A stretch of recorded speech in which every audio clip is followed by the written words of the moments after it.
I want to try and get to heaven if possible. I'm hearing I'm not doing well. Hello. I'm a double.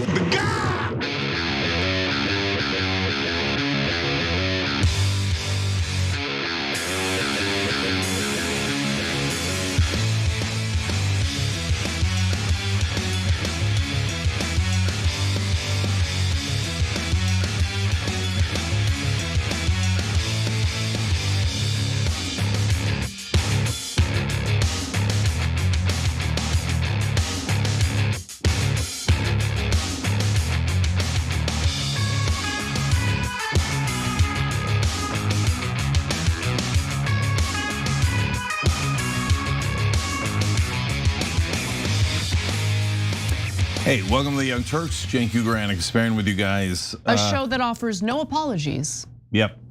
And we represent the American people, and we are not going to be cowed by anyone. And we're going to tell you the truth. The truth is that we are about to go to war with Iran. It's now more certain than it's ever been. We're going to give you the details in a minute. It is driven 100% by Israel. And once they get us into this disastrous war, I want you to remember who did this to you. It was the Israeli lobby that demanded that 80% of Americans be ignored. I'm gonna say it throughout the show because I'm sick of all everyone in government, almost everyone, and almost everyone in the national media obviously working for Israel. Obviously. So you didn't notice all the things we're gonna tell you in this show. So if you're watching junk, garbage, cable news, you're not getting the truth at all. If you're reading trash like the New York Times and Washington Post, you're not getting the truth. Okay, so what we're gonna tell you here is verifiable facts that show you what's actually happening to our country.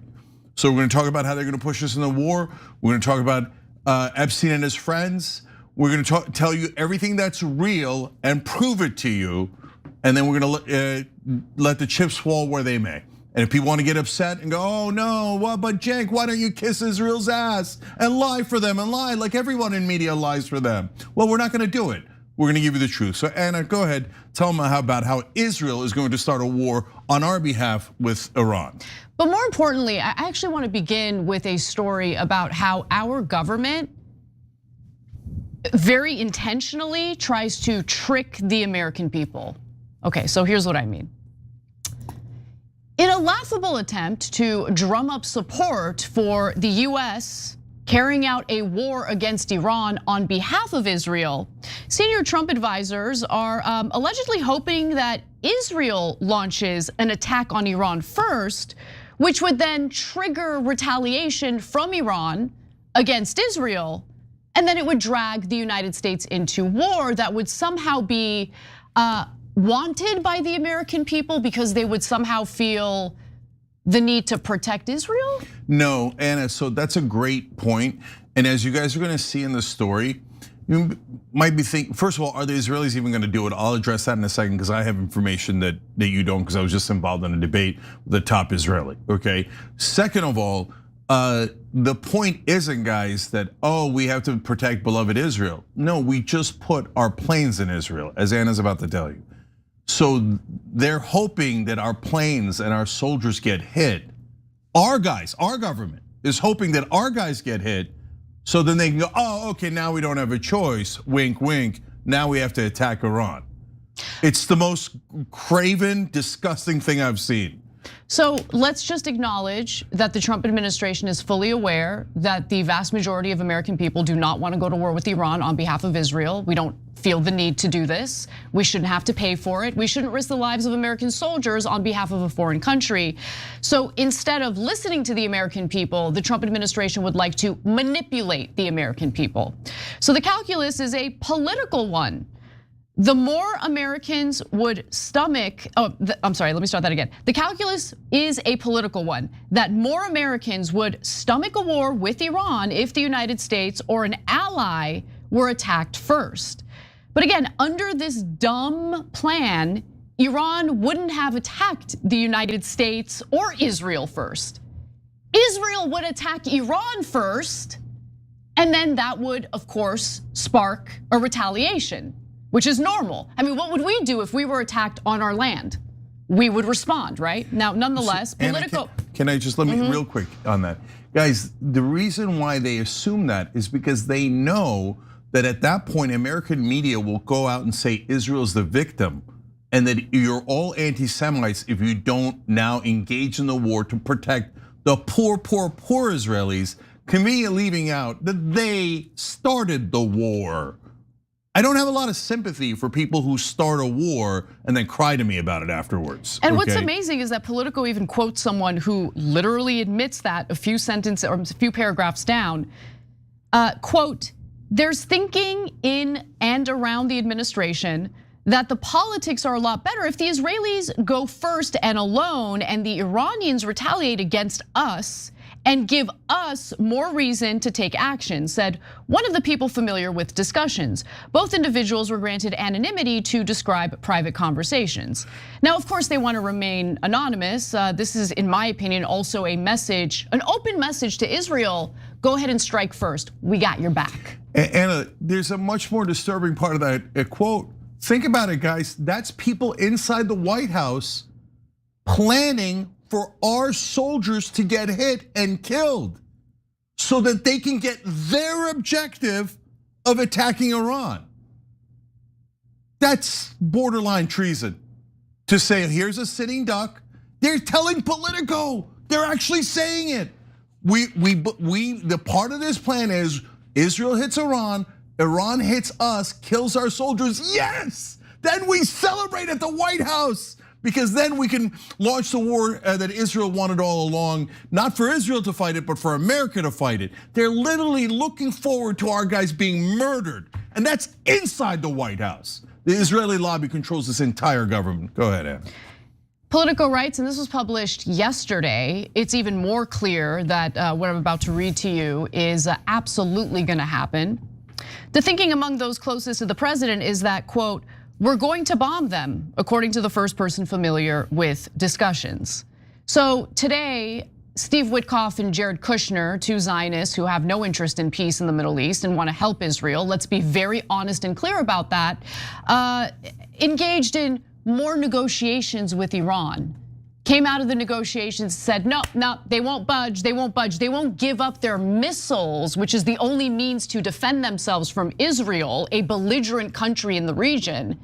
So we're gonna bomb them. We're gonna go to war with Iran. We, the people of the United States of America, our military, the military that consists of the men and women of our country, that is paid for by American taxpayers, all those resources, all those people will be sacrificed on the altar of precious Israel so they can get regime change in Iran. And I want to be clear about one other thing. There is no plan for what happens to Iran after the current Iranian government is destroyed, because that doesn't matter to Israel. Israel would be happy to see a failed state, much like we have in Libya, something else that Israel wanted and got, and Syria. So like these conversations and debates about like, oh, well, who's gonna govern Iran the day after? They don't care. They are happy to see a country of 92 million people completely and utterly destroyed for this tiny little country that is engaged in endless terrorism in the region. And yes, that's Israel. So let me continue. So the brain dead morons over at Politico thought that they could insult our intelligence by citing a poll by JL Partners claiming that recent polling shows that Americans and Republicans in particular support regime change in Iran, but are unwilling to risk any US casualties to achieve it. And I'm sorry, I gotta step in there too, because look at that framing. The conclusion of the poll is the American people do not support this war if there's gonna be American casualties, and very, very, very likely there's going to be American casualties. But they didn't frame it that way. They framed it as the American people and majority of Republicans agree with the war as long as there's no casualties. You see how the trick is in the framing? And so they constantly are framing to manipulate you to serve Israel's interests. Back to you. So they linked to Breitbart's exclusive coverage of that poll, which was already a red flag. So I looked into it. What is JL Partners? Is JL Partners a biased polling place or is it legitimate? I'll let you decide. JL Partners is a UK polling firm founded by James Johnson, former pollster to Theresa May, and Tom Lubbock, former pollster at conservative campaign headquarters. Now, I doubt the right-wing media in America really gives a single F about who or what leads a Middle Eastern country. So this idea that like American conservatives are sitting around, they're like, oh, we desperately want regime change in a foreign country while we struggle with our current economic situation, while housing is unaffordable, healthcare is unaffordable. No, we're really concerned about who the leaders of freaking Iran are. But anyway, so how did the hucksters over at Breitbart cover this poll? How did they frame it? The stunning new data shows that yes, Americans do not like the regime in Iran and would love to see it wiped out. But it also has bright warning lights for the White House as the president considers his options, because the data suggests that Americans broadly and Republicans specifically do not want to risk even a single American life to accomplish that. So let me be clear about something. Regime change will not happen in Iran unless you have boots on the ground. Iran is even more sophisticated and 4 times as large as Iraq. So this idea that we're gonna just like do some airstrikes and the Ayatollah is gonna get killed or is gonna step down and suddenly we're gonna have this wonderful regime change situation in Iran without boots on the ground is laughable. But that's what they want you to believe. So this just gets started. That's what Israel wants. The White House wants to manipulate you into wanting it, into thinking that it's gonna be super easy, that there won't be any boots on the ground. But if you buy that, you are the most naive person on the planet. The Wall Street Journal notes that the US has deployed combat jets, F-22 Raptors to be specific, to Israel for the first time ever in preparation to defend Israel from Iranian retaliation. So we will have boots on the ground, at least in Israel. They're admitting as much already. And why? And they're there specifically. Our soldiers are gonna be in Israel, right now as we speak, in order to defend the Israelis. Do the Israelis pay for our military? Are they the ones who are shelling out $1 trillion a year for our military? No, they're not. We pay for our military. Why are our soldiers based in Israel? Why do we have F-22 Raptors in Israel in order to protect Israel? Yes. Can you explain it to me? Yeah, well, I can. First, they're there to get killed. If they get killed, Israel's gonna throw the biggest party in the world. Be like, now America's forced into our war. Now you serve us loyally. Now, why do I need my troops there to get killed? Why would I put them there? Well, you have to defend our special ally. Okay, but why do I have to defend our special ally? Because they're about to start a war. No, wait, if they're gonna start a war, they should defend themselves. They shouldn't put our guys, Americans, in the front lines to get murdered, to get killed, so that we'll get dragged into a bigger war and we fight it for them, just like we did in Iraq. Same BS excuse of weapons of mass destruction. We're here to help the Iranian people, that we're gonna be greeted as liberators. It's gonna be easy, don't worry. Regime change will magically happen by itself. I've now debated half a dozen pro-Israel guys in the last couple of days alone, and they all say the same thing. Oh, it's gonna be easy. Oh yeah, it'll magically cure itself. But remember, put the Americans up front so they get killed first, so we can pretend that this is America's war. The US has sent army troops to Israel to operate the THAAD anti-missile systems and has previously stationed ballistic missile defense-equipped destroyers near Israel to help protect the country from missile and drone attacks. Because that's why we spend all that money on our military, so we can protect a foreign country that doesn't contribute anything to our country or to our military. One other thing, Cenk. Dennis Ross, former senior US official who has worked for both Democrats and Republicans, says operating aircraft from Israeli bases is a first. So I want to be clear, we will have troops on the ground, in the very least in Israel, to protect Israel. For a war of choice, that's what this is. War with Iran is a war of choice. It's not about protecting ourselves. Their missiles can't even reach the United States. Why are we spending $1 trillion a year on a military that is now being deployed and used by a foreign country? Yeah, so I'm gonna go to that Netanyahu clip in a second, Kate. I'm telling our producers here, because I wanna show you guys how this is a 100% redo of the Iraq war. Same exact talking points, but get a load of the temerity of Israel to say, now we're gonna start a war and we want you guys to get killed first. And you owe us a defense of our country as we aggressively attack another country and kill God knows how many people in that country. And we demand it. We demand that all of our neighbors be defenseless. They're not allowed to have any nuclear weapons, makes sense. Nuclear energy that everybody else is allowed to have. They're not allowed to have ballistic missiles. They're not allowed to control their own foreign policy. They're not allowed to do anything that Israel doesn't agree to. That's why we're gonna go kill them to make sure that they comply with our wishes, not their own people's wishes.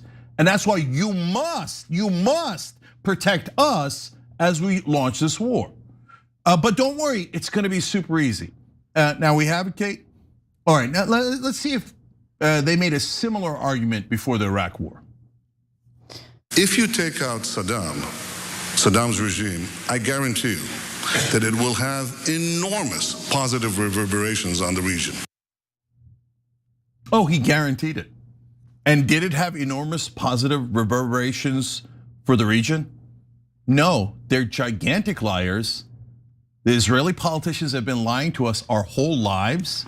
They've been manipulating our government and our media. They've taken $330 billion from us. That's not normal. That's not normal at all. Imagine if we gave $330 billion to Mongolia. People would be like, what the hell did you do that for? But when you ask it of Israel, they're like, how dare you, you anti-Semite? Give me your wallet. Otherwise, I'm gonna say that you hate Jews and I'm gonna ruin your career and you're never going to be allowed to talk again. I don't work for Israel. Ridiculous, man. Our media is totally and utterly corrupted. They didn't notice that they took $330 billion? How come they never say that? They didn't notice that 94% of Congress gets money from the Israeli lobby? In fact, if you say that, they say that is correct. That is a correct fact. But you should never be allowed to speak again because we have said we're gonna declare you an anti-Semite. It's thuggery. Okay, now, I can actually protect Israel better than any of them. So I could prove to you now that I care more about the Israeli civilians than they do. Well, how am I gonna do that? That's super easy. Don't go to war, no one in Israel will be hurt. You have Iron Dome, you have nukes. I hear nukes are terrible, but you have them and you stole them from us, but we're supposed to ignore that. The media says, if you do not ignore the fact that Iran stole our nuclear secrets, I'm sorry, Israel did. See, that's funny. You put it into my head. Israel, not Iran, Israel stole our nuclear secrets. They developed nukes and they constantly say, including Jonathan Pollard recently, the traitor, saying, we threatened America with nukes before, and then they learned that they better follow our foreign policy. He said it, it's on you could go on my X profile and see it for yourself. And they're constantly lying to us, constantly stealing from us. But if you say things that are factual and you quote them, our media goes anti-Semite, you should be eliminated. No, you should not be allowed to speak against Israel. But we're not biased, we're objective, we're reporters. Okay, so is it true or not true that if you don't go to war, everybody in Israel is gonna be safe? Absolutely. They're almost the safest country in the world. Okay, but no, they're gonna start a war, and then after they start the war, they can kill hundreds of thousands of Iranians and our media won't give a damn, right? But the minute 2 or 3 Israelis are killed in a counter attack, I guarantee you Jake Tapper and the entire national media, like, oh, the Israelis, the precious Israelis have been hurt. All of you to war, go, you get killed for them. Get killed for them, and if you complain you're an anti-Semite, cancel, cancel, cancel. I'm sick of it. The whole country's sick of it. They are messing with something that is super dangerous here. The rage this country is gonna feel when we lose any significant number of troops in this war is not going to be anything like you've ever seen before. And then they're gonna cry about it. But I mean, it is the definition of effing around and finding out. So you know what's amazing, Cenk? The anonymous senior Trump officials who spoke to Politico even acknowledge some of the risks that the United States is taking by engaging in this war. I mean, they obviously want it, which is why they're manipulating Americans into supporting it, which I don't even think is gonna work. But one risk they admit is, depleting our munitions stockpiles, which would give China an opening to invade Taiwan, which would be really bad for the United States since we still heavily rely on Taiwan for our semiconductor chips. The other thing, and I'm gonna read the exact quote from the Politico piece to you, is this. If we're talking about a regime change scale attack, Iran is very likely to retaliate with everything they've got. We have a lot of assets in the region, and every one of those is a potential target. That includes humans, by the way, American soldiers. Said the first person familiar with discussions, and they're not under the Iron Dome, so there's a high likelihood of American casualties. And that comes with a lot of political risk. Nonetheless, we want to trick Americans into supporting a war with Iran on behalf of Israel. That's our government, ladies and gentlemen. That's what we're dealing with here. So why don't we take a break? When we come back, we've got a lot more to get to, so stick around. First comes strength, then comes peace.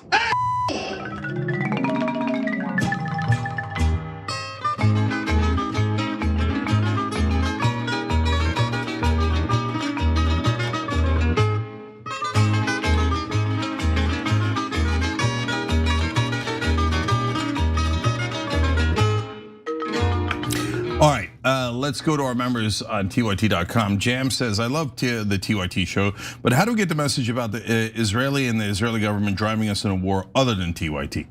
Well, that's a great question, Jam. So first of all, there are some pro-America shows on the left and the right and independents that are actually for American citizens. And we have a lot of disagreements about how to best serve American citizens, but we have a core agreement that we should serve American citizens and not a different country, okay? So you should watch shows that are honest with you and not giant BSers who are telling you that Israel's our friend. And if anyone tells you Israel's our ally, they're lying to you. And that if you question whether we should go to war with Iran and they say things like you're an anti-Semite or whatever, know that they are the enemy, okay? So that covers a lot of right-wing shows. Not a lot of left-wing shows, but there are some left-wing shows that are weirdly, completely and utterly silent about the war. They're like, oh, ICE, it's terrible. Trump is terrible in every way. Trump is terrible. Republicans are terrible. You should hate the Republicans. How about Israel? Don't get me wrong. This is not like the old stuff. This is not like, oh, far left or whatever. No, the far left's pretty good on this. Yeah, far left is great on this issue, actually. So God bless, okay? So you see, look guys, we're being honest. This isn't like personal, like, oh, okay, I'm gonna hate these guys forever. It's a personal beef. No, these are more the mainstream Democratic shows. Just absolutely dead silent on Israel. Well, the majority of the Democratic Party in Congress wants this war. And this isn't, look, when it comes to the power brokers, when it comes to people who actually get to make the decisions here, there's very little daylight, if any, between Republicans and Democrats in Congress. Later in the show, we're gonna give you details about Democrats in Congress who are all about going to war with Iran. And that's what we refer to when we talk about the uniparty. It doesn't mean that both parties are exactly the same. There are a lot of differences when it comes to culture wars. But when it comes to foreign policy, you will see a lot of agreement. Yeah, well, I'll save my rage for the Democrats in a little bit. Funkin' for Fun says the Dems are fighting hard to cash their AIPAC checks. That's literal. You'll see that story a little bit later. Michael Napin says Cenk went to the Turkish barber today, correct? Yesterday, but correct. Nice job. Old Dirty Pastor says, wait, is this how they solve the wave of unemployment that AI will be unleashing? Send endless amounts of young men to go die on behalf of Israel? Every American that dies in the war with Iran died for Israel, period.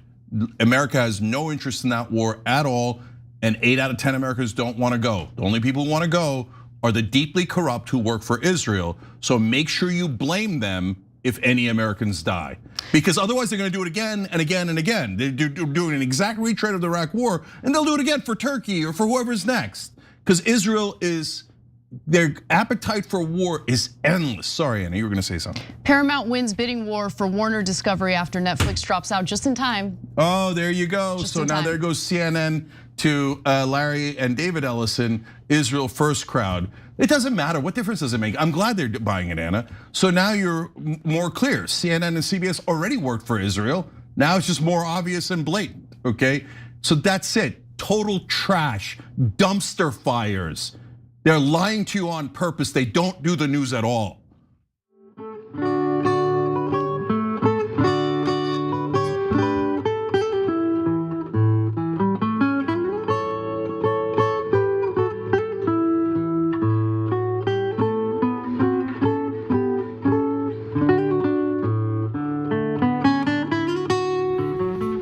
back on TYT. Cenk, Anna, and Steve Curtis, and lifetimes of Maddie are now with us. Guys, everybody who's a Young Turks member allows us to do this show.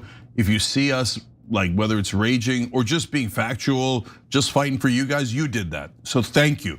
Because we don't have any of these big giant backers. They're totally, oh no, you guys are criticizing Israel. Withdraw, withdraw, withdraw, right? So all we have is you guys. Thank you for joining, tyt.com/join.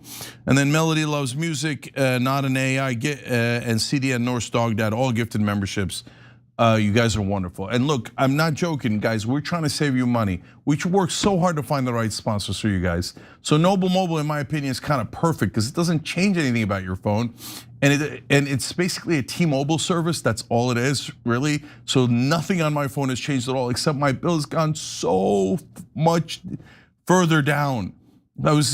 We were so much higher. The max you could pay at Noble Mobile is 50, but really you pay in the 30s because they give you money back for if you don't use your data, and you save $40 on the first month. So please save yourself money. I guarantee you when you switch later, you're gonna say, why didn't I do it months ago?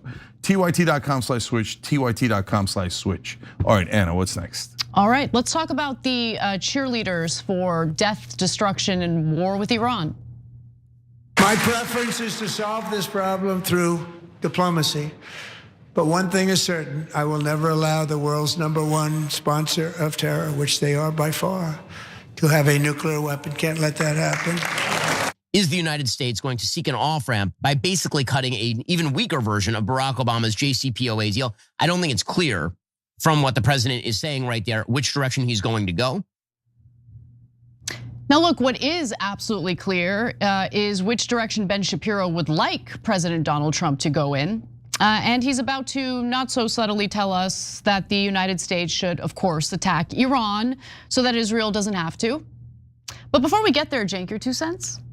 Yeah, so guys, as Anna shows you the clips from Israel First, just substitute the word Iran for Iraq, and you'll see the movie that's being replayed to you, Anna. It is pretty incredible. And I wanna note, I mean, there's beautiful bipartisanship here, okay? So let's start with the right. In his reaction video to Donald Trump's State of the Union address, Ben Shapiro seemed incredibly worried that Trump would actually make a deal with Iranians and, avoid war. And one of his main concerns seems to be that if the United States does not strike Iran, Israel might have to fight their own war for once. Again, he says that his preference is negotiated endpoint here. The question really, in the end, is going to be whether the president of the United States is too concerned about the possibility of a multi-week air campaign against the Iranians to actually do it. And the Iranians just bluff him.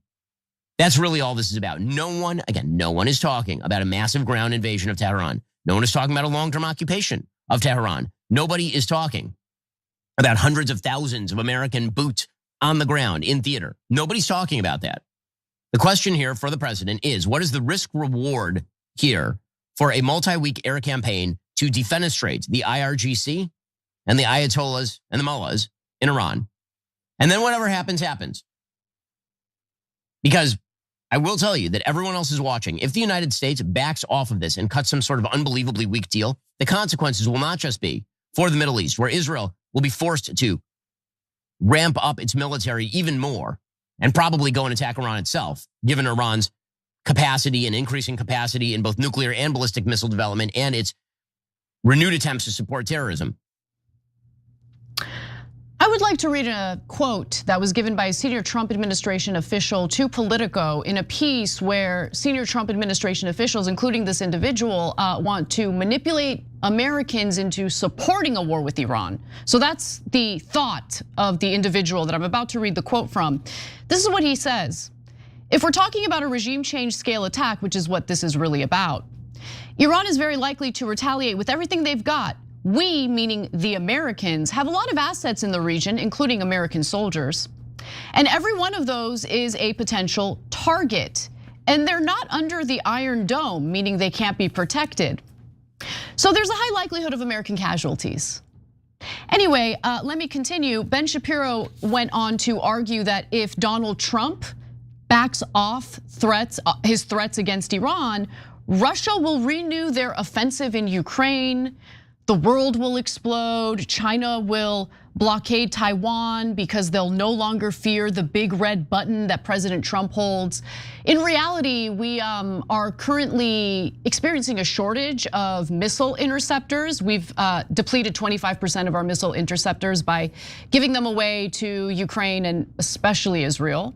And so as a result of that, we are going to be bogged down with this war with Iran, meaning that China will see an opening to go after Taiwan, and that's going to be at the detriment of the United States since we still rely on them for our, semiconductor chips. But anyway, Cenk, I don't know, maybe I'm a moron and Ben Shapiro knows better than me. What do you think? Yeah, no, I know he does because I remember his daddy, Kate, let's pull up that clip again, telling us how great it was going to go in Iraq, right. and he was absolutely sure. So let's watch.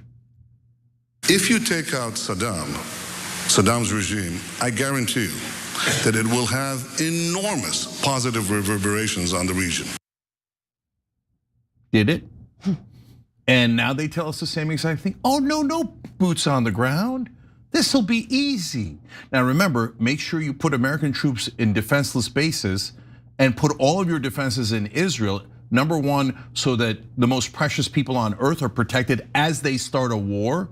But you are not protected because we want you to die so that you get dragged into this war for us. And by the way, not only should you put your planes and your ground troops, which are already there, put them in Israel so that if anyone gets hurt, it's the Americans. And then we can say, aha, you see that? Now America has an interest in this war, and that's why we're doing it. If you believe this war is going to be easy, like Ben Shapiro is telling you, and like he told you, he said the same exact thing for the Iraq war. Someone pulled up an editorial from back then saying, where Ben Shapiro was saying, oh, Iraq's gonna be a piece of cake. You're an idiot if you believe that. You're super low IQ. But honestly, I don't think any people like that exist anymore. I don't know that anybody watches Ben Shapiro's show anymore. Yeah, there's like the Israel First crowd and the super dumb establishment guys who are like, oh yeah, the government's always telling the truth. Israel's our ally. We have to do everything for them. Oh yeah. But outside of like that tiny group, the whole rest of the country knows already. So we're just like, Anna, we're at this point where we're not arguing with anyone. We're just trying to figure out how to get our freedom back and our government back from people like Ben Shapiro, who are definitely going to drive us into this war. Yeah, absolutely. In a separate video last week, Ben Shapiro tried to brush off concerns about what would happen if the US attacked Iran, denying that Americans would be put at risk, even though, as we speak, American soldiers have been sent to Israel to operate the THAAD missiles to protect Israelis. The military that we pay for, the military we pay $1 trillion a year for, that Trump is now lobbying for us to spend $1.5 trillion a year on. But with that in mind, here's what Ben Shapiro lied to you about. The suggestion that tens of thousands of Americans will die or thousands of Americans will die in Iranian counterstrikes is false. It is not true. Iran does not have that sort of overwhelming capacity. The United States is already hardening its own defenses against the possibility of counterstrike. Presumably, any strike delivered by the United States would be, in the first run, delivered directly at the ballistic missile program to take out as many bases as humanly possible. Iranian air defenses remain non-existent at this point. You could essentially fly a biplane over Iran and drop TNT from your hands onto IRGC bases at this point. Let me just repeat this again. I want to say it more clearly. I didn't say it exactly correct in the lead up to that video. The US has sent army troops to Israel to operate the THAAD anti-missile system. Yeah. I'm sure they're gonna be totally safe, right? Okay. I'm gonna make an outrageous prediction, and I'm not hoping that this comes true. I think that people will watch clips like that from Ben Shapiro after we lose a lot of men, and they will be so angry that Ben will probably move to Israel. Okay, I'm not joking, but there's gonna be a situation on our hands here. They're messing around with a danger they don't seem to understand. They're pushing everybody and pushing and pushing and pushing. And they say, it's gonna be easy, don't worry, die for us, die for us, die for us. Yeah, but when we do die for you, you don't think there's gonna be blowback? You don't think that people are gonna be enraged? People are already enraged. I mean, look, what Tucker said to Huckabee is indisputable. 8 out of 10 Americans don't want this war. Does our opinion matter or does it not? And our government is saying to us, we're gonna spit in your face. You don't matter at all. Only our donors matter. Now, it's one thing when they do it with oil companies and big pharma, etc. But this time we could see the death with our own eyes, right? We saw this movie in Iraq. Iran is 4 times the size of Iraq. Okay, so I hope none of that happens. I hope we don't go to war, and if we do go to war, you know what? As disgusting as it is to start a war like this and kill Iranians, and they're gonna kill so many civilians, etc. But I hope that Iran has no capability and we don't get blowback and no American is hurt. I hope that with all my heart. My guess is, based on covering the news for a long, long time, that is not what's going to happen. And then people are going to be enraged, and then Ben Shapiro's of the world are gonna pretend that they're the victim. I mean, reporting already indicates that China has made weapons deals with Iran. Like, what are we doing? Why are we doing this? This is so stupid. Now, Ben Shapiro is in a bit of a minority when it comes to independent content creators that are egging on war with Iran. But on the Hill, he unfortunately has plenty of allies, including none other than warmonger John Fetterman, a Democrat, who seriously struggled to explain how bombing Iran would help his own constituents. Take a look at this. How do you plan to vote on Senator Paul and Senator Kane's war powers resolution to? Is that coming up? Yeah, they just. Oh, I didn't know that for sure. Well, then that's a down. Down.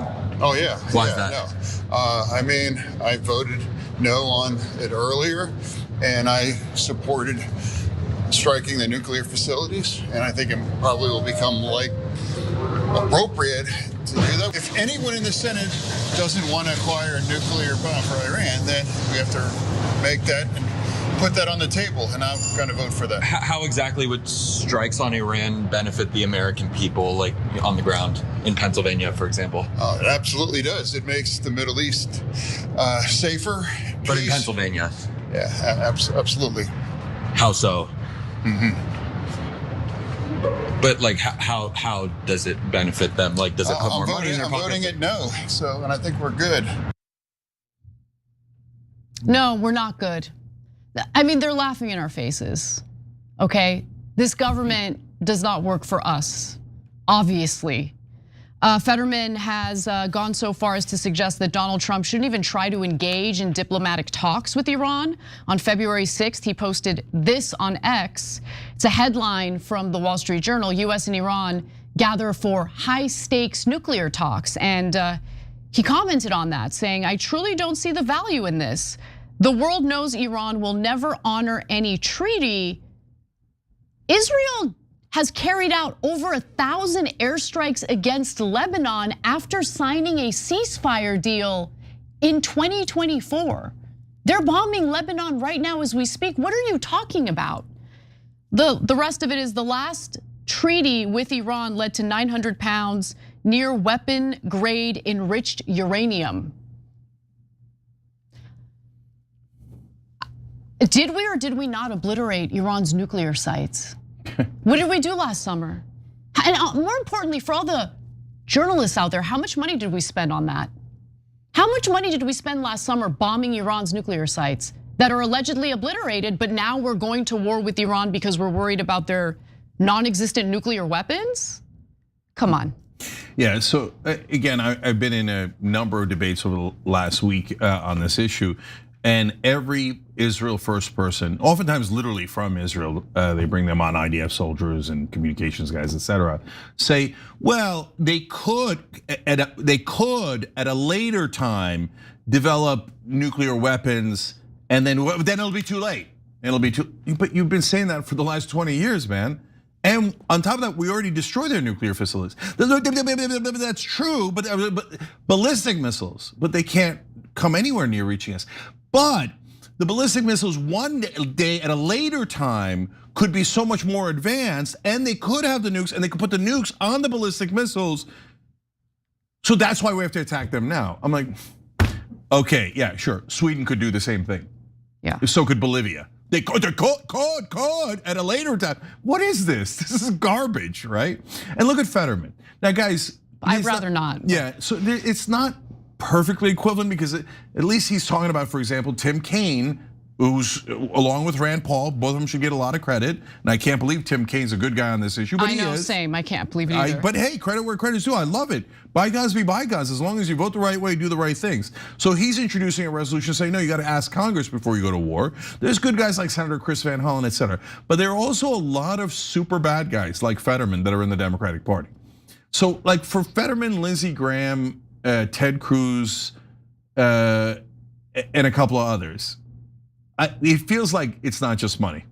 So I don't know what it is, but this is like weird, right? So, but my favorite part of that interaction was when he gets to, yes, but how does this help people in Pennsylvania? That's when Fetterman goes full sling blade. Yeah, bro, you didn't even think to have an answer for that?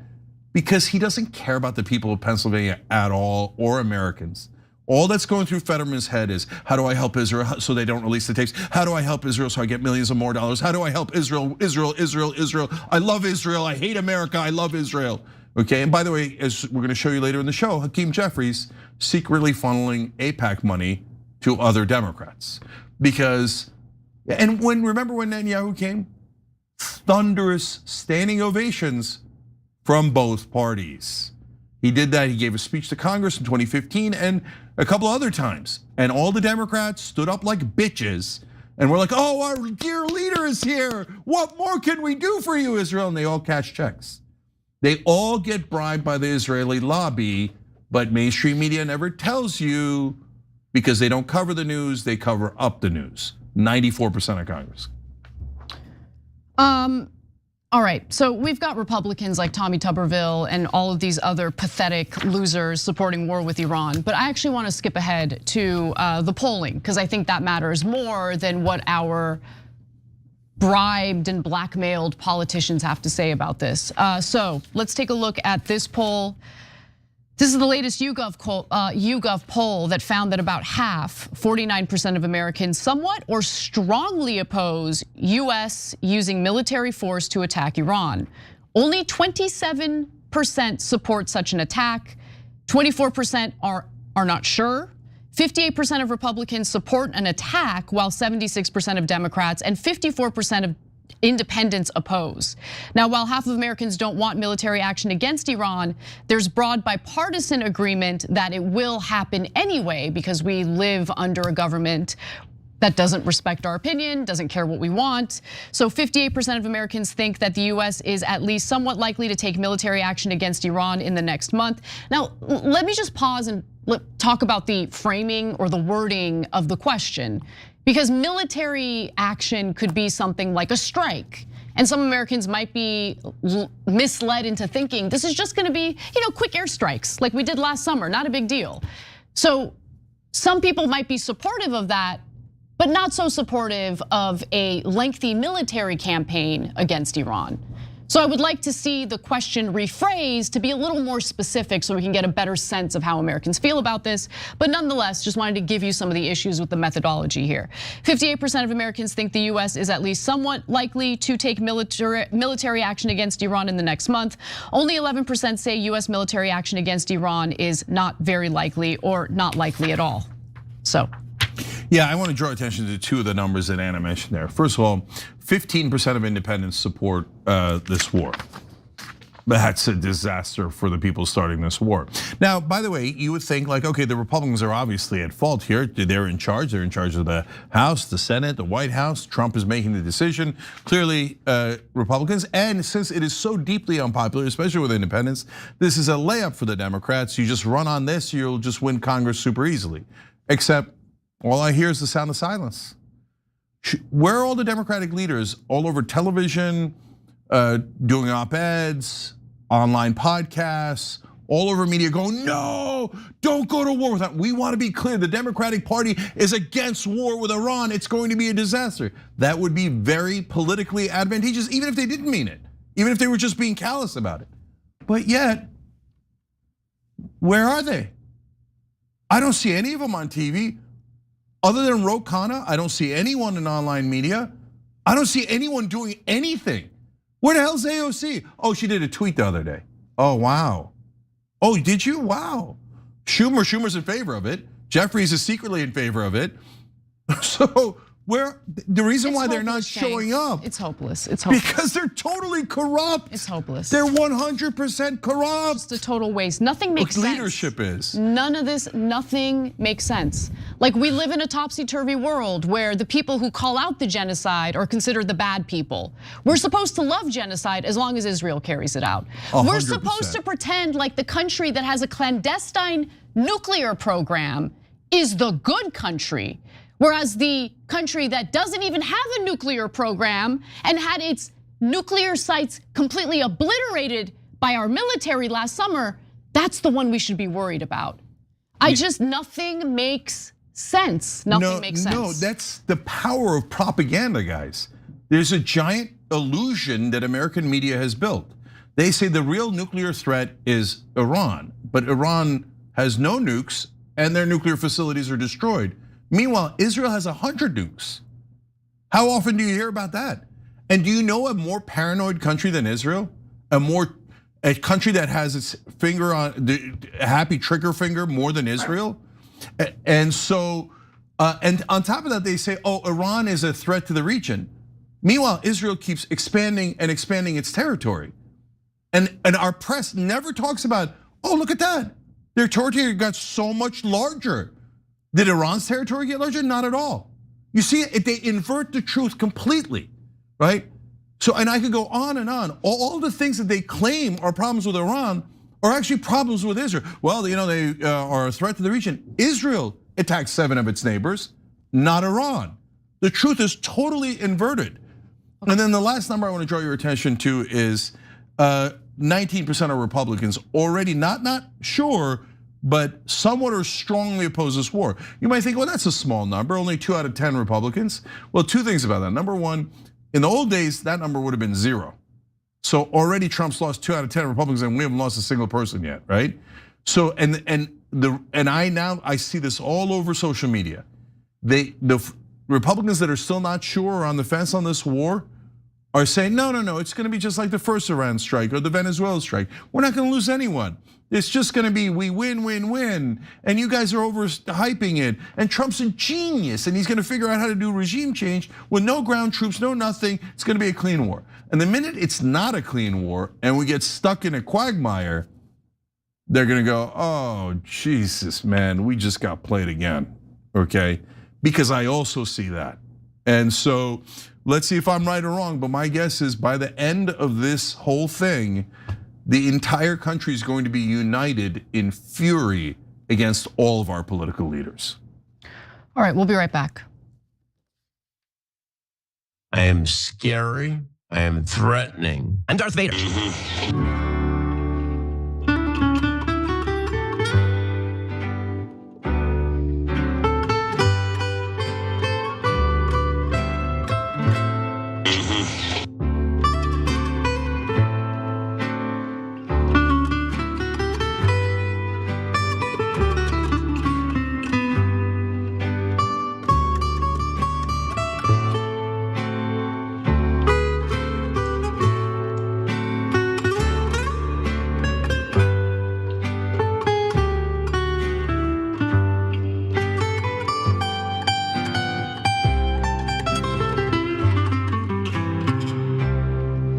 All right, guys, I'm gonna give a speech in Chicago this weekend. So on Sunday night, it's for Islamic Relief. They're a great organization.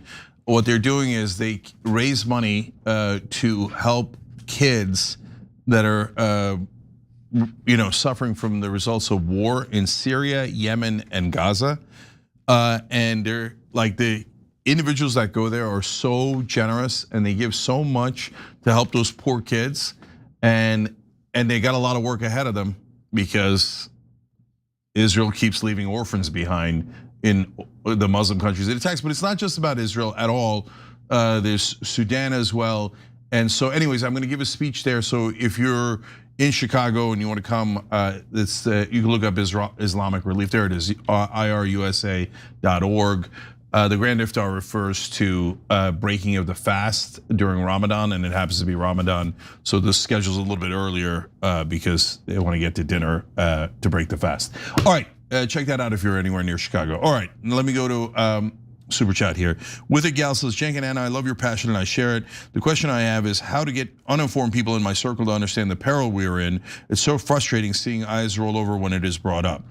Look, I love that you're doing the best you can. Try to get them to watch the live show, send them a video, send them a drop site news article that shows some of the things that we're talking about. But at the end of the day, don't worry about it too much, because even if they don't believe it now, trust me, I've been through this movie 100 times, okay?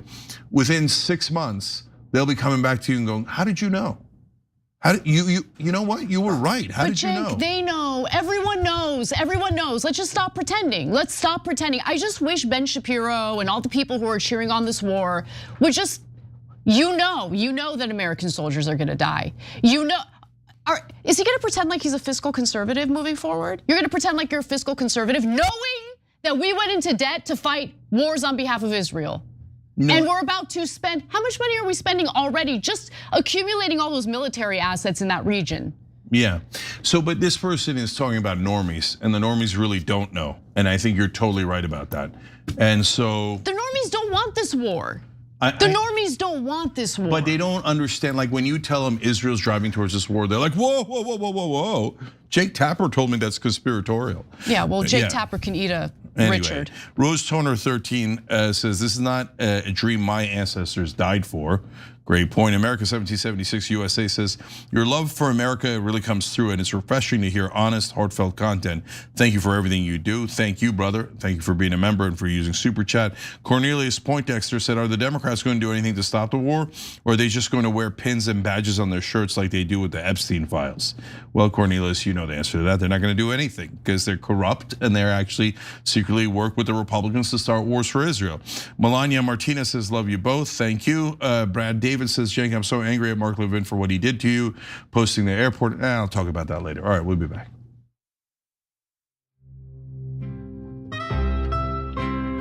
That's kind of nasty.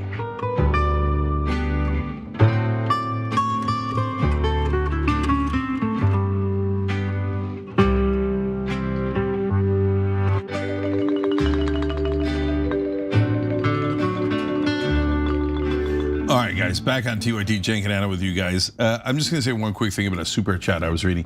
Somebody was showing sympathy for me for Mark Levin reposted the airport video, which I don't mind at all, okay? So don't worry about it, guys. I appreciate you though. So what's happening lately now is Israel First is in full attack mode. So they're going through, here we go again, our 20-year archive of videos. And so there's now like dozens of Young Turks videos all over the internet. Thank you. Like, aha! Did you see this? This is when Cenk and Anna were against the Iranian regime. Yeah, we're against them today. Yeah, it doesn't mean I want to go in and bomb the hell out of the country. Yeah. Amazing that you can hold two thoughts at the same time, There's all sorts of countries that are led by terrible leaders and I don't want to bomb them. So the reason I brought it up real quick, last thing, is guys, I don't sweat it, right? Like they already tried to cancel us 20 times over. So they've done this 100 times to us. And you can tell how organized it is because it's not one clip that a rando found. There's like dozens of clips all edited. It's organizational, right? And these clowns think, oh, we will now get them with this old controversy they were involved in 12 years ago. Have at it, Hoss. I'm never gonna shut up. That's right. Okay, you can toil away online and try to destroy me. I will never shut up, ever. So let's go to the next story. It's never occurred to you the Iraq war was a mistake? Really? On what basis was it a success? So if that's really your view, maybe we shouldn't trust you when you tell us that we have a moral obligation to attack Iran. Just throwing that out there. But let's be honest, it's not really the print media who are driving this, because this is a Republican administration, and as everyone knows, Republicans have one main news source, and that's Fox News. Tucker Carlson sounded a lot more like Cenk Uygur on the latest episode of his podcast because he went after cable news. In fact, he went after his former employer, Fox News, specifically for beating the war drums and convincing Americans that maybe it's a good idea to go to war with Iran on behalf of a foreign country, Israel. Cenk, How much do you love this? Look, guys, the fact that a significant portion of the right and independents and libertarians have come to our position, but again, to be fair to the libertarians, they were always there, and the right wing in this election cycle at least said that they were anti-war. We've been anti-war the entire time, right? And we've been against Fox News the entire time. We've been warning you about Israel's influence in this country the entire time. As I see other parts of the political spectrum coming to that same conclusion, it's amazing. It's a unity I've never seen before. I love it. Watch what Tucker says, not just about war in Israel, but about Fox News and how they spread a poison in this country to make sure that you all serve a different country. So basically, he talks about how there's consent manufactured over at Fox News for wars that we shouldn't be involved in. So here's Tucker's general criticism of Fox News and the power the cable news channel has over the Republican Party in particular. I have some familiarity with the product, and I can say that even as Fox News's reach and power and influence have diminished greatly, mostly due to technological changes. People go on the internet, they don't pay for cable. But as it has diminished, it has not broken the stranglehold that Fox has over Republicans in Washington. They watch Fox, they want to go on Fox. And so Fox has really driven this war, and if it occurs, you can thank Fox, more than any other media organization, more than any other lobbyist, more honestly than any government, more than the government of Israel. Fox News has pushed for this war. Its owners personally have pushed for it, personally. And of course, its employees on the channel have pushed for it with such aggression and unanimity that as of tonight, there is not a single on-air Fox personality who is going to question going to war with Iran.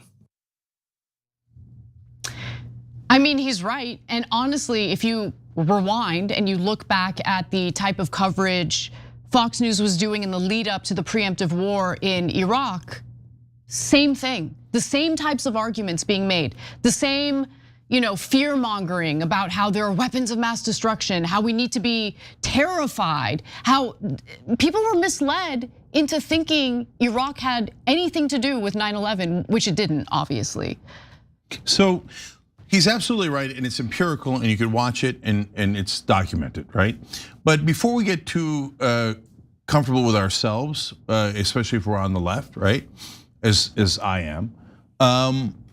Has there been a rage from the MS Now anchors on cable news about this war? Because maybe I missed it, but did Rachel Maddow go on this screed against this war? We can't have this war. I mean, that's a layup for MSNBC, right? I mean, Trump's in charge. Don't they hate everything about Trump? But yet, this is the one story where they can't find their rage. And CNN, is there a single CNN anchor that has warned that this might not be a good idea? Isn't it weird that Fox and MS Now and CNN that are all supposed to disagree when it comes to the issue of Israel and starting wars for them, all of a sudden they can't find a way to disagree? So there's one person who Tucker Carlson focuses on as even more nefarious than the rest over at cable news, and he's about to address who that person is next. This is Mark Levin telling his listeners, such as they are, that Iran has nuclear-tipped ICBMs aimed at the United States. Watch this. They'd slaughter 1 million of their own people if it meant retaining power. That's not a government of a country. Those are terrorists that control a country. It is a police state that's slaughtering its own people to stay in power so it can slaughter us. It believes, as the 7th century primitive barbarians believed, that they must destroy civilization. They believe today that they must destroy the West. Most prominently, the United States of America. Those nuclear ICBMs aren't aimed for Tel Aviv or Jerusalem. They're aimed for New York and Los Angeles and Chicago and everywhere in between and around the United States of America. The enemies of civilization. If you wake up in a world where Mark Levin is publicly identified with, quote, civilization, you are an upside down world. He is lying to people on purpose to scare them into supporting a war that is going to get innocent people and our soldiers killed. I just don't understand how people are supporting this. So no, okay, Iran at the moment does not have any capability of striking the United States. Their ballistic missiles cannot reach the United States. They do not have nuclear tipped missiles pointed at Los Angeles. Okay, but he's gonna lie, and is there gonna be any type of reprimand, any talking to, any firing of Mark Levin for lying to the American people, scaring them about Iran's non-existent military and weapons capabilities? And that's why he said it, Anna, because that's such a brazen lie, right? That's not even close. And it's like a North Korean lie, right?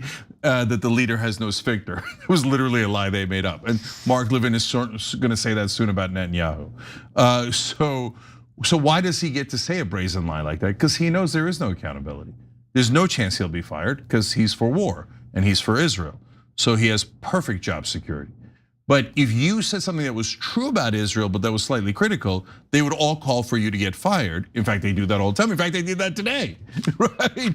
So he knows, I could lie all day long on Fox News. In fact, the whole point of Fox News is to lie to you. But guys, what's spectacular and fascinating about this story is that Tucker Carlson was the #1 anchor on Fox News. He has now turned around and said, yes, they're lying to you. And they're purposely driving you into war. I was there, I know, he says. By the way, I was an anchor on MSNBC. And I could tell you, they're lying to you. So everyone who leaves, he interviewed Clinton Morris, who was also on Fox News, also says the same thing. I run into former MSNBC hosts all the time, and I swear to God, and I don't want to put words in our mouth, but you would be shocked at who it is, saying, you were right, Cenk, about MSNBC, okay? So here we are. So now we know our media is totally working for someone else and not for us. Our government is working for someone else and not us. Head-on collision. Those idiots think that, we'll just subjugate the American people again and we'll do propaganda like we always have. And they'll never find out. There's a thing called the internet. We already know, you schmucks. Everyone under 55 already knows. There's some boomers online that are still watching MS Now and Fox, right? But other than them, which is a small group now, the rest of us, by the way, I'll tell you something you could definitely do, vote out all the incumbents. Okay, vote them all out, unless it's their name Ro Khanna or Tom Massey, or you know with absolute certainty they're not taking AIPAC money and they're working for you. Unless you know that, just blind vote them out. Vote them out, vote them out. Get me a rando off the street will be 1,000 times better than a guy that I know is already corrupt. Both Democrats and Republicans, do it in your own primaries. You don't have to cross parties. Vote all the bums out. We'll put a link in the description box. But also, I mean, look, if you have the ability to vote for a congressional race, you happen to be a Democrat or you happen to be a Republican, but you have an opportunity to vote in an election where you get to choose between a pro-Zionist or anti-Zionist, I would vote in that election for the anti-Zionist. Of course, I mean, where's the question? Why would I vote for someone who raised their hand and says, I will loyally serve another country? It's ridiculous. I mean, Zionism is nationalism for Israel. If someone said, I am a Turkish nationalist, that's why you should vote for me. People would be like, well, I don't know, why don't you go back to Turkey and be a nationalist over there? That would be super weird, right? But all of our politicians say it proudly. I am a nationalist for Israel, not for America. All right, great, thanks for letting me know. I'll never vote for you again. Never, okay? Guys, I'm now slightly weirdly hopeful. And Anna, don't get No, I'm not hopeful at all. No, hold I'm on. done. No, let me explain. Let me explain. Like, what are we hopeful about? No, let me explain. Okay, go ahead. First, there'll be great darkness, right? Don't get me wrong. The reason I'm ironically, and the emphasis on ironic, hopeful, is because now, before I wasn't 100% sure that we're gonna go to war with Iran. I thought Trump's a wild card. There's like 10% chance that he might pull out at the last second. But I kind of know for a fact now that we're gonna go to war, right? There was one last ditch effort to try to get Trump not to go to war. It failed. And so now that we're going to war, I guarantee you failure is baked in. And I also guarantee you that there will be a rage in America. So before, wiping out 20% of Congress was impossible, right? Now all of a sudden it's possible. Guys, you wipe out 20% of Congress, you get your government back, because they'll all start pooping in their depends, okay? And they're like, oh my God, people are woken, no, where's the donor money? As long as the donor money is in charge, we're all screwed. But you vote out 20% of these bums, they're gonna crap themselves, okay? And then you have a shot at getting control back from them, because they're all actors, they're all phonies, right? But they'll pretend to be on your side. And so we gotta get our government back. That's really the only way to do it. If you try to do it in some silly partisan way, like, oh my God, everybody vote this way or that way, and that party will win, what difference does it make? Biden was in charge and he said, he would say nonstop, I'm a Zionist. Oh, hey, look at that, he got $11 million from the Israeli lobby. Top donor throughout his career. Trump's top donor throughout his career, Israel. Stop vote, like it's nonsense. Go in the primaries, vote in average Americans, vote in anybody but these corrupt incumbents. Mainstream media tells you that their incumbents have experience that's so valuable because they know the incumbents are corrupt. The incumbents are the worst people in America. Vote all the bums out. All right, we'll be back with a story that's a little different. We'll talk a little bit about what pro-Trump activists are plotting for the midterms. We didn't blow up diplomacy. Yes, you did. Yes, you did. Hey, Andrew, what's up? Hey, Cenk, you ready to make the switch? Yeah, I guess. I promise it's easy, universal, basic, and you get income. Yeah, you keep saying that. But you sure I'm gonna have coverage? Of course you will. You think I would have bad service? I'm Andrew Yang, of course I have good service. All right, let's try. But I'm so bad at text. So, wait, should I do this thing of the hashtag business? Andrew, you're still on, right? Yep. Oh, I see it. No, wait, I don't see. Oh yeah, I do see it. Here we go. I actually did not realize that you'd be searching in real time, but I love it. How much do people actually normally say? Yeah, the average American is gonna save between $500 and $1,000 a year on Noble. Yeah, no, you know what I'm gonna do, Andrew? Are you ready to become a Noble member? The two buttons are do it and go back. There's no going back, we're doing it. We're doing it! Here we go, Noble Mobile. Oh my gosh, I just called you and are you now on Noble and not Verizon? Why didn't you tell me it was gonna be super easy? I know, man. Now you just stay away from your phone and watch the money roll in. I can do that, here you go, phone, yeah. What the Cenk, you still there? Andrew? Oh, well, at least I got Noble Mobile. It was really just one take. The whole thing is wild. It's in my shoes. It's in my shoes. Hi, I'm Brett Ehrlich with breaking news with Brett Ehrlich. This is breaking news with Brett Ehrlich. Hi, Brett Ehrlich here. According to EPA head Scott Pruitt, climate change is not happening. He cited a meme on Facebook he saw. When pressed to back up this source, he said it must be accurate because the watermark said it was made by a scientist. So, your move, Truth.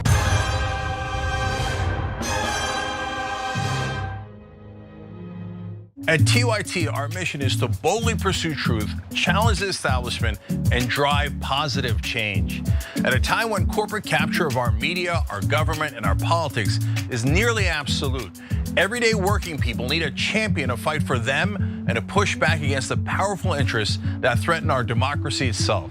At TYT, we're proudly progressive and call out corruption and duplicity wherever we see it, from Republicans, Democrats, or anyone else. And unlike mainstream news media outlets, we're not beholden to corporate advertisers, to defense contractors, to Wall Street, or to big pharma. We only have to answer to our audience, and for nearly 2 decades, we've accomplished that by delivering honest, timely, and insightful perspectives on the day's news without fear or favor or concern for whose toes we might step on or which powerful elites we might offend. And while we're super serious about the news, we also manage to do it in a way that is fun and lighthearted.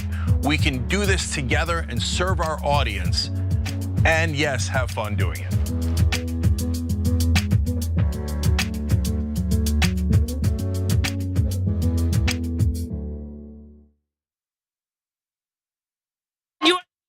revolution. You are much needed. TYT! TYT!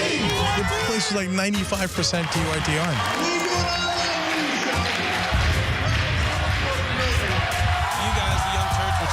Favorite channel, we're getting that message out. Frank and the Young Turks do an extraordinarily good job. No matter what mainstream media says, you have to listen to the Young Turks. The people who support us on the internet, that's what gives us strength. That's what allows anyone who was in there who was undecided to think one side seems to be winning, they seem to have a bigger army. There might be a reason for that. So thank you guys.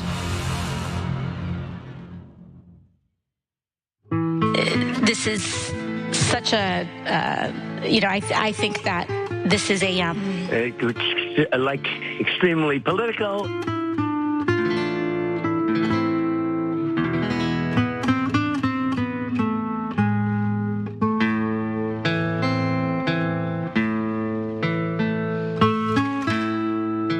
All right, back on TYT, Jen Canana with you guys. More news. All right, let's talk a little bit about the fact that the Trump administration is realizing that they're losing quite a bit of support, and that's hurting the Republican Party. So in an effort to save the Republicans in the midterms, pro-Trump activists are finding ways or attempting to find ways to rig the election. So let's get to the details. Pro-Trump activists are plotting to help Trump exercise extraordinary presidential power over voting through a false declaration that China interfered with the 2020 presidential election. So if that's the case, Cenk, maybe we need to revisit all those congressional races where Republicans beat Democrats. Yeah, that was my idea back in 2020. They said, oh, this is an illegitimate election. I said, great, then don't seat them. But the Democrats have no balls. They should have done that in the first place. You say that your election was fake? Great, I'm taking your seat away. We'll have a re-election. I didn't say it, you said it, right? So in this case, guys, this is not a left-right issue. This is the elites going, we're going to war with Iran, and 80% of Americans are against it. Time to steal the voting machines and federalize the elections. We're gonna lock this thing down. We're done with propaganda, it stopped working. We're going directly to oppression. So tell them about it, Anna. So Trump is already reviewing his plans to mandate, voter ID and more nefariously, if you ask me, a ban on mail-in ballots for the midterm election. So clearly he knows that he's pretty unpopular right now for a number of different reasons, but that unpopularity is likely going to be an even bigger issue for him as we go to war with Iran on behalf of a foreign country. But as far as the plotting from his, pro-Trump activist goes, lawyer Peter Titkin is a Florida lawyer who's advocating for this draft executive order that Trump would sign, right? Now he says under the Constitution, it's the legislatures and states that really control how a state conducts its elections. And the president doesn't have any power to do that. But here we have a situation where the president is aware that there are foreign interests that are interfering in our election processes. Okay, so he goes on to say, that causes a national emergency where the president has to be able to deal with it. So essentially, this is all about Trump declaring that there is some sort of a national emergency, which would help him increase his power over the election process in various states, okay? That's the thinking here. So just so you have a better sense of who this Titkin guy is, he was part of Trump's legal team, which filed an unsuccessful 2022 lawsuit accusing Democrats of conspiring to damage Trump with allegations that his 2016 campaign colluded with Russia. Now, I think Democrats were really shady for doing that because it turned out not to be true. But nonetheless, he lost that suit. He's also the lawyer for Tina Peters, who was jailed on state charges tied to the fact that she broke into a facility and into voting equipment in Colorado. She happened to be the former Colorado County clerk. She's now serving 9 years in prison for her crimes. So that's who this guy is. I wanted to give you a little bit of his background. But look, is it true? Is there any reality behind this claim that China attempted to meddle in our elections or did meddle in our elections? Obviously, the answer is no. In fact, back in 2021, intelligence review suggested that China considered efforts to influence the election, but didn't go through with it. And then last June, Republican Senator Chuck Grassley released FBI records showing an initial tip alleging that a Chinese effort was underway to produce fraudulent driver's licenses for mail-in ballots. So you know what that spurred? An investigation which was launched in 2021 by Republicans to look for bamboo fibers in Arizona ballots. Cenk, you'll be shocked to find that they came up empty in that investigation. Yeah, no, the panda ate my vote, I know. Guys, this is a super serious issue and this is a red line. It cannot be crossed. I wanna be super clear. This is not the SAVE Act. This is not about voter ID. This is totally different. This is an executive order where Trump would declare a national emergency so he can take over states and how they carry out their elections. So let me quote a part of this Washington Post article and from that same TikTok guy that Anna read you about. He said, they explain, the emergency would empower the president to ban mail-in ballots and voting machines as the vectors of foreign interference. So what that means is the federal government could seize voting machines. The states run elections under our Constitution, and the right wing used to say that was super important that they have that. If just the president or the elites in DC can seize the voting machines, it's over.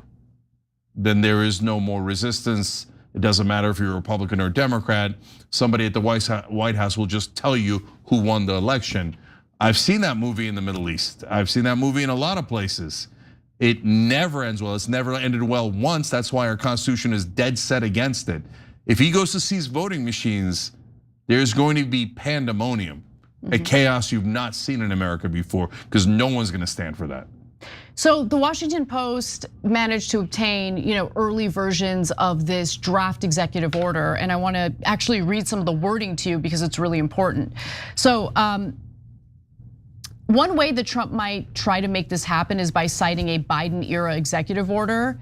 And this is what we talk about when we say every action your preferred party takes, you need to consider how you would feel if the opposite party used that to their advantage, right?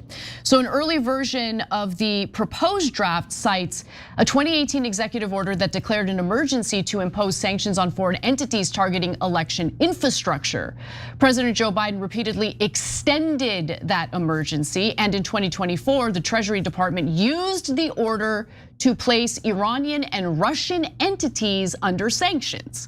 So that's what Biden did. And under this draft executive order, Trump would theoretically use this or cite this as justification for what he is attempting to do in taking over and controlling how states carry out their elections process, right? So the proposed draft dated in April of 2025 reads, there is now clear and compelling evidence from court cases and forensic analysis that these threats have not been mitigated, meaning the threats that were cited by Biden, but instead have intensified. This constitutes an unusual and extraordinary threat to the national security and foreign policy of the United States. Jerome Corsi, who circulated this draft executive order in July, says, the stage is largely being set by the revelations coming out of foreign powers being involved in influencing the 2020 election. Again, I mean, all of this is BS, but this is what they're gonna claim to make their case. Corsi, by the way, helped spread the birtherism smear against Barack Obama. The 2025 draft of the proposed executive order also cites things like hand-marked and hand-counted paper ballots, which I'm gonna be fully honest, I'm totally in favor of. But to be clear, that's not the main thing that they're after here. They want to make it more difficult for people to vote by banning mail-in ballots altogether. They want to require voters to register again in order to vote in 2026. A lot of people are not gonna know they need to do that. They're not gonna end up doing that, and then they're not gonna be able to vote. That's the whole point. They want to restrict mail ballots to very limited circumstances. The draft also cites emergency authority laws like the National Emergencies Act of 1976, the Defense Production Act of 1950, and the Federal Information Security Modernization Act. Yeah. This is what they're planning. So guys, paper ballots, nothing wrong with that. We've advocated for paper ballots before. Always. But it's a combination of efficient way of doing this and making sure that there are paper ballots to validate it, right? We've been in favor of that for decades. So that's not what we're talking about. Secondly, you say, oh, well, mail-in ballots, I hear Trump thinks that they're really dangerous. Really? Because Trump mails in his vote every time. And then he takes a picture like an idiot and puts it online. I know, it's amazing. So guys, okay, there's the hypocrisy, haha. But beyond that, if Trump really thought that mail-in ballots were rigged, would he send in his own vote through the mail? Of course not. So of course he doesn't believe it, right? But so that to me is a huge, huge problem. But the voting machines is by far the biggest problem. Now, if you shoe on the other foot, like Anna said, if the Democrats came to me and said, don't worry, trust me, bro. Biden's gonna seize all the voting machines and he's gonna tell you who won the election. I'd say, hell no. Under no goddamn circumstances, no way, no how. No, that dementia-riddled guy is gonna tell me he won the election after he seizes the voting machines. I'm not gonna destroy the country and our democracy so some stupid Democrat can win. No, I'm not gonna bow my head, okay? And no American should do that, no matter who's in charge. Finally, wait, let me get this right. They're so worried about election interference, right? Oh, what if the Russians did it? What if the Chinese did it? What if the Venezuelans did it? Is there a country that interferes with our elections more than any other country? Oh yes, there is. It's called Israel. They literally give money to 94% of Congress. They bought Kamala Harris, gave her $5 million during the election. They bought Joe Biden, gave him $11 million. They bought Donald Trump, they had to give him a lot more, $337 million. But apparently that is not interference. Buying 94% of Congress and the presidents in both parties is not interference. In fact, get a load of this great irony. They're about to start a war with Iran that they know is deeply unpopular. It's gonna go very poorly, but even if it doesn't, already 80% of Americans are against it. So what would you wanna do if you know you're going to force America to do something that 8 out of 10 Americans don't want? You'd seize the voting machines. We're talking about election interference. I would be shocked if this plan was not cooked up by some Israel first elite who said to Trump, oh yeah. No, you gotta start the war with Iran. Shut up and start the war. And then afterwards though, since no one in America wants it and it's purely for us, make sure you don't let them vote. I mean, look, I don't know about all of that. Yeah, but I'd be shocked if it wasn't an Israel first guy. Shocked. And hey, we don't have any evidence of that. So like that speculation is fine if you want to speculate. No, yeah, the evidence is that they control all of Washington. But I hear you on this specific issue. We don't know who wrote the memo. Anna's right. And when we find out it's an Israel first guy, I know we're all gonna be shocked, or somebody from the Heritage Foundation, etc., right? Yeah, and so, but anyway, that's not the main point, guys. The main point is, if we're worried about election interference, we'd be worried about Israel. And instead, they're trying to distract you with, oh my God, what if bamboo shoots were put into the voting booths and then somehow China manipulated, but trust me, bro, I should have all the voting machines. Hell no. All right, when we come back from the break, Hillary Clinton was deposed today before the House Oversight Committee in regard to the Epstein files. We have some details on that and more coming up.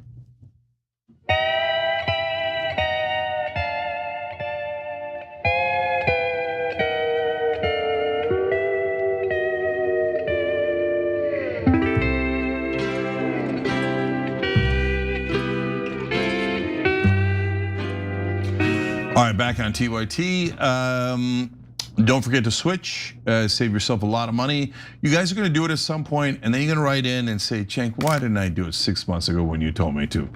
Because I'm saving $30, $50 a month, and I could have been saving it all along.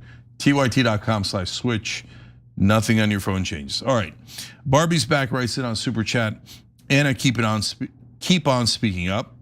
Oh, I'm going to, don't worry. Yeah, you just got that on lockdown. 00083 says, Democratic leadership under our duplicitous cucks. Couldn't agree more. Constantine Kavira says, Sling Blade's a great movie. I appreciate the reference. Noon Mountain says, Trump saying we won affordability is like Biden saying we beat Medicare. Michael Cotavelli saying, suggestion, Mamdani, the Trump whisperer, should be the Dems leader. Not only did he get the Columbia student released today, he got a commitment for federal funds to build 12,000 housing units. You're here on that too, Michael.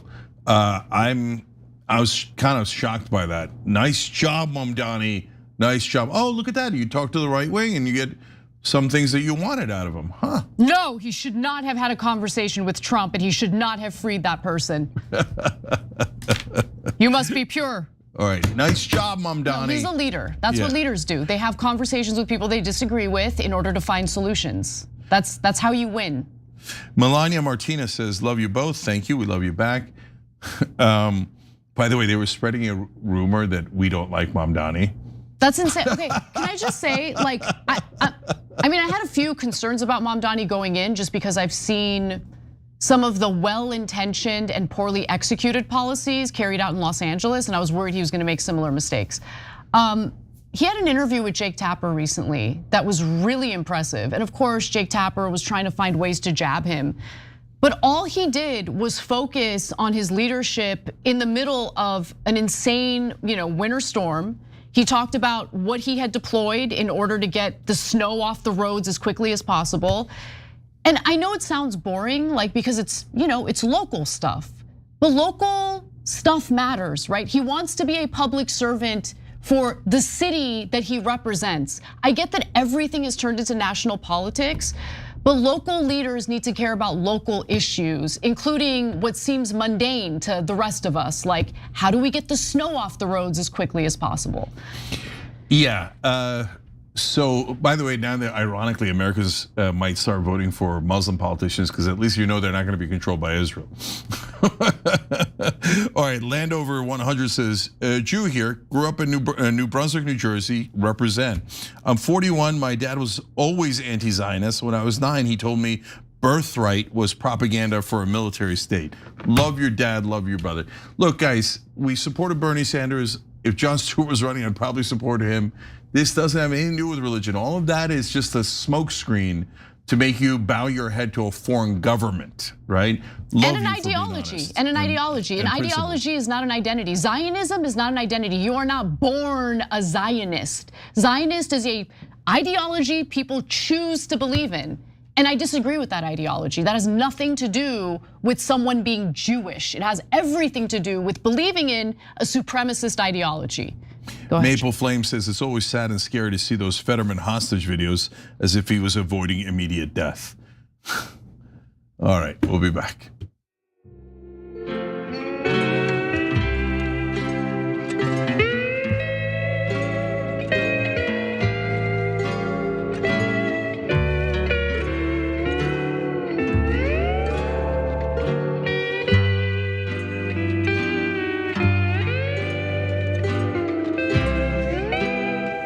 Back on TYT, Cenk and Anna. I have an update, hold on, I have a really important update. So Washington Post is reporting, this is a story I covered yesterday, Cenk, but it's an important update. Anthropic rejects Pentagon's terms for lethal use of its chatbot Claude, setting up clash with Hexith. So basically, Anthropic does not want its technology, its AI technology used to carry out like military strikes without humans controlling it. And Hexith is pissed about that. He wants the robots to be able to kill us. Yes, I mean to kill without any human interaction. That sounds like a great idea from the drunk at the Defense Department. Okay, well, I don't want him with his finger on the trigger. Oh, yes, whatever, right? Like like everyone in Washington is a cancer. Anyways, don't say that. Almost everyone, and yes, they're definitely a cancer in this country. They're absolutely ruining this country. Vote out all the incumbents. They're all disgusting. They're the very worst people in the country. Cheesy Fingers 79, which is a hilarious transition. Thank you for gifting a membership on YouTube. I do love this community. All right, last one, Don Data Dragon. He's a member on TYT.com. And he said, it's gonna get worse before it gets better. But Cenk is right. Like I said, my conservative friend from Mississippi loathes Trump and wants him and the rest of the Izzies in Gitmo. So that doesn't mean that the guy in Mississippi is right, but what it does mean is there's an anger building in the country, and then they're gonna say, oh, I don't know where it came from. Where it came from is super obvious. Anna. With that in mind, let's talk about Hillary Clinton, because she did testify today. She was deposed, and I want to give you the details. So today, Hillary Clinton was deposed by the House Oversight Committee over her ties to Jeffrey Epstein. Now, while Clinton has repeatedly stated on the record that she never even encountered Jeffrey Epstein, she has interacted with Ghislaine Maxwell. Now, before we get to the details of what she had to say and more, Cenk, your 2 cents? I am so looking forward to their defense, so just hit me with it. So remember, right now, we're only talking about Hillary Clinton. And to be fair to her, we haven't seen a plethora of photos of her with Jeffrey Epstein or with women and Jeffrey Epstein. So she is a little different from Bill. He will be deposed very soon. I'll get to that in just a minute. But in Hillary Clinton's opening statement to members of the House Oversight Committee, here's what she stated. I had no idea about Epstein and Maxwell's criminal activities. I do not recall ever encountering Mr. Epstein. I never flew on his plane or visited his island's home or office. You have compelled me to testify, fully aware that I have no knowledge that would assist your investigation in order to distract attention from President Trump's actions and to cover them up despite legitimate calls for answers. So she came in punching, okay? Now, you'll note that Clinton specifically denied ever even encountering Jeffrey Epstein, but she has at least been in the same room as Ghislaine Maxwell. And how do we know that? Well, because Ghislaine Maxwell happened to attend Chelsea Clinton's wedding back in 2010. Now, 2010 was 2 years after Jeffrey Epstein had pleaded guilty to soliciting a minor for sex. So just keep that in mind. Now, he wasn't at the wedding, but Ghislaine Maxwell was. A reporter asked Clinton about Maxwell's attendance at Hillary Clinton's daughter's wedding, and here's what Hillary Clinton had to say. Can I ask, why was Ghislaine Maxwell invited to her daughter Chelsea Clinton's wedding in 2010? She'd already been mentioned in a civil lawsuit by Virginia Giuffre before that. Jeffrey Epstein had already been convicted before that. She came as the plus one, the guest of someone who was invited. Okay, so that's her explanation. Now, that's not all. Maxwell and Hillary have both stated that they have interacted a few times. So it's more than just the fact that Ghislaine Maxwell was at Chelsea Clinton's wedding. Maxwell even claimed that she visited the Clintons' house in New York on multiple occasions. Now, former President Bill Clinton is going to sit down for his deposition hearing tomorrow. But here's how Hillary Clinton responded to a question about her husband after she was deposed herself. You spoke in your opening remarks about how heartbroken you have been for the Epstein survivors as these files have come out. Can you talk to us a little bit about how you have processed and reacted to the fact that the former president, your husband, Bill Clinton, is referenced in the Epstein files numerous times, including in some photos featuring women? I think the chronology of the connection that he had with Epstein ended several years before anything about Epstein's criminal activities came to light, and that he was charged and sadly given a sweetheart deal, which, as I said in my statement, had that not happened, perhaps his predatory behavior could have been stopped earlier.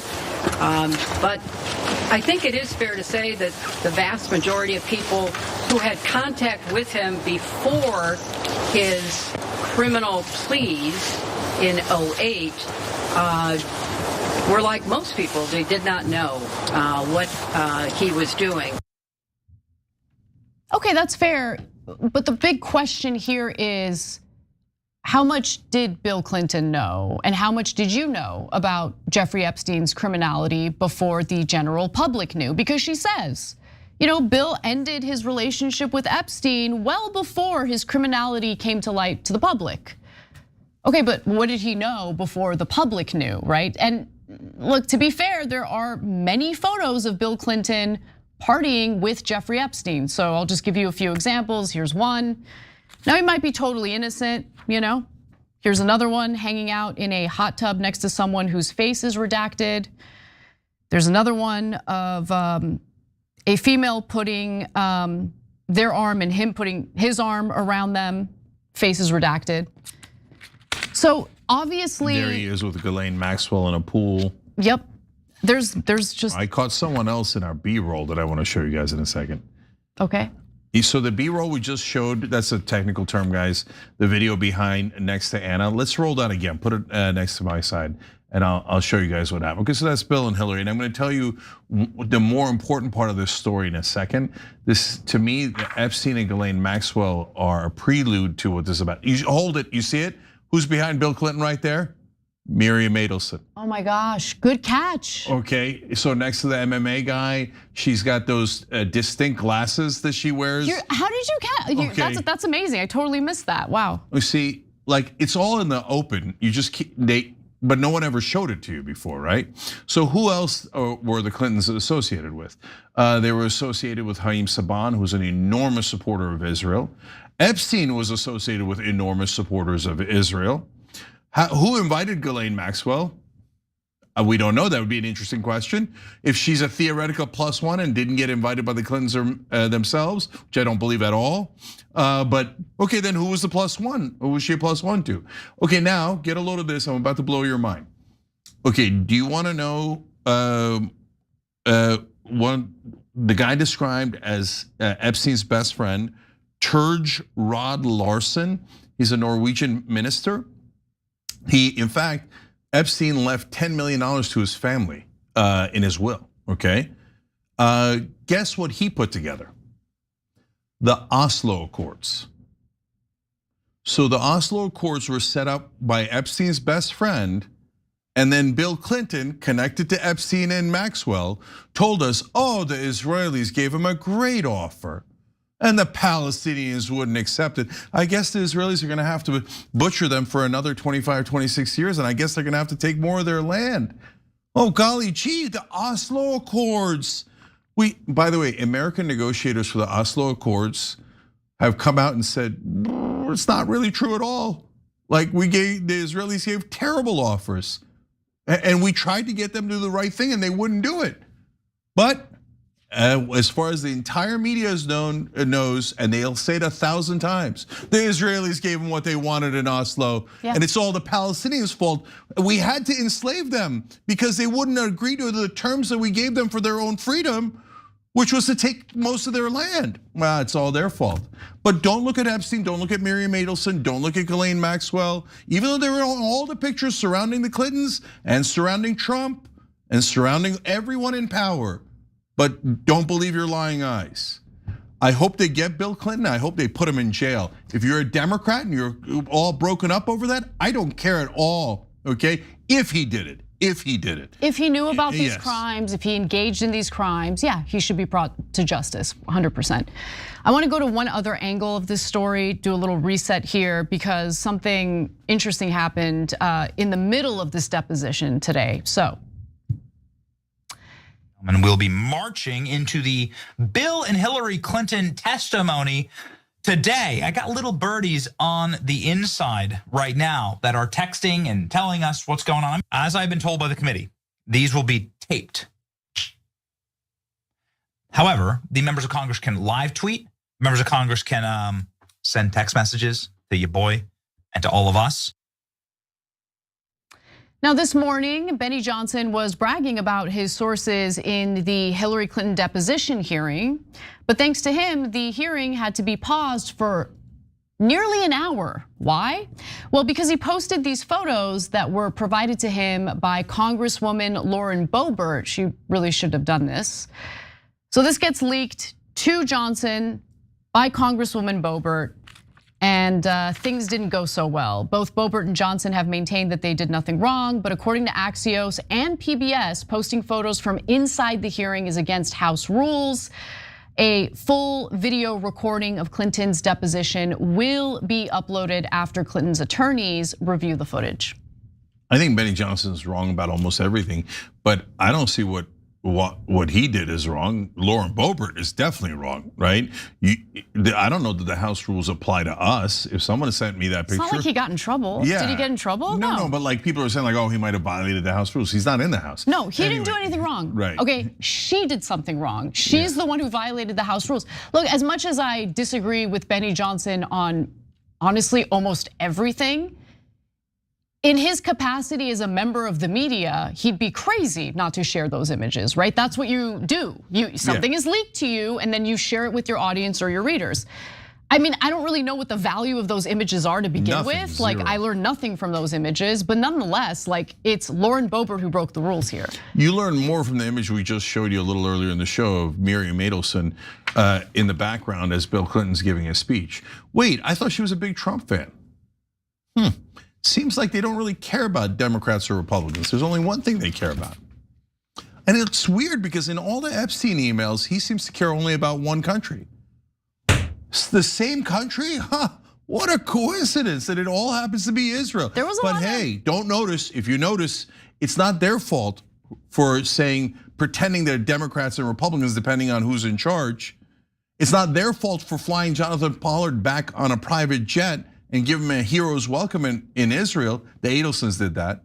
It's your fault for noticing. Yeah. All right, let's take a break, and when we come back, we'll talk about whether or not Benjamin Netanyahu had any relationship with Jeffrey Epstein at all, because he denies it. New York Times reported something last year that went unnoticed that proves otherwise.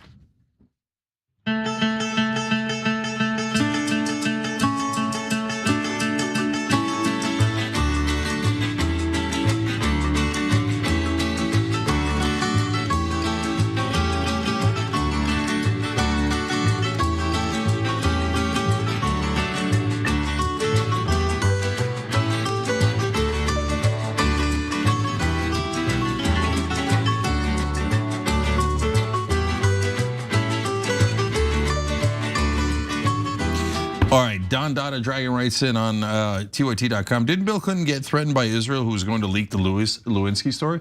Yep, that's another thing that our media totally ignores. How is that not a spectacular story? Apparently Netanyahu threatened Bill Clinton before any of us knew about Monica Lewinsky.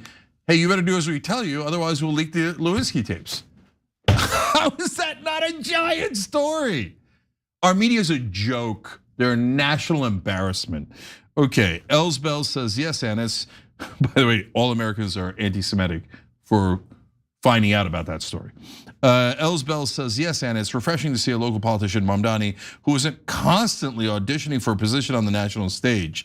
Cenk, in reference to having no worries about Muslim politicians taking money from Israel, I don't know, like the $1 Million Man, Ted DiBiase said, everybody's got a price.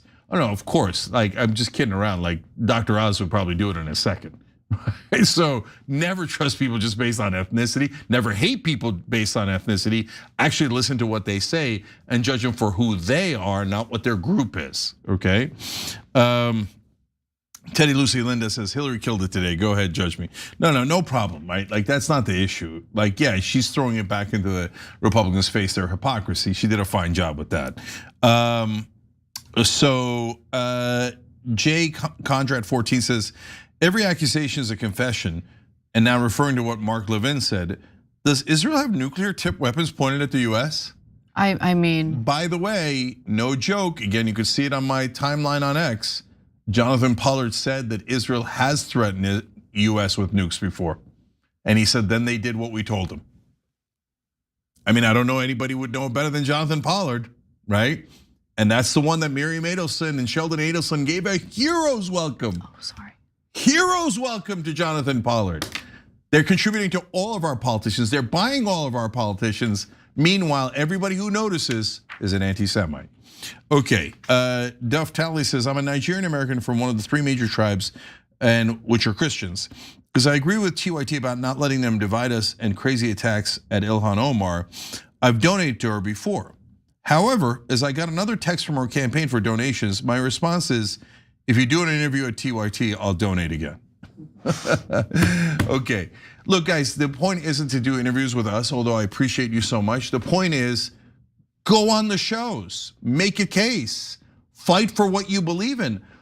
Look, I'll go further. I don't know why Rashida Tlaib doesn't do shows. Rashida Tlaib should be the most prominent congressperson in the country. Look, Jake, I haven't been following everything she's been doing, and neither have you. So like, let's just no. But I follow this. She's not on any of the shows. Yeah, that's true. She's not on any of the shows. That's true. Okay. Okay, so okay, you're scared. Well, we're all scared, right? So, but here we are. Okay. Anyways, LCPR 666 says exactly, Jane.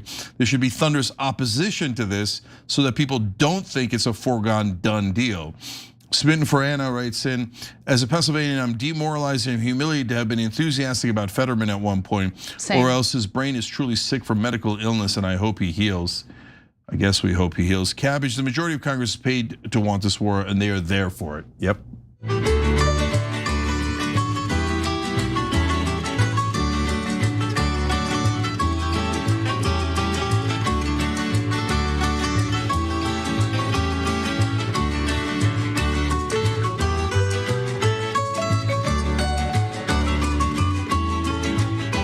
Back on TYT, Jang and Anna with you guys. Night of Mirage Odyssey. Thank you for gifting a membership. Back to death and destruction. All right. No, this is actually a really interesting story. And mind you, we have to always remember we still don't have all of the Epstein files. So anyone who's like, no, for sure, this public figure or this politician or this journalist had nothing to do with Epstein. We don't know because we still don't have access to all the Epstein files. But nonetheless, let's talk about whether or not Benjamin Netanyahu in particular had any relationship with Jeffrey Epstein. So, turns out Jeffrey Epstein met with Israeli Prime Minister Benjamin Netanyahu as early as 1989. And that's not according to me, Cenk. That's according to reporting from the New York Times that went unnoticed, which I'm about to get to in just a minute.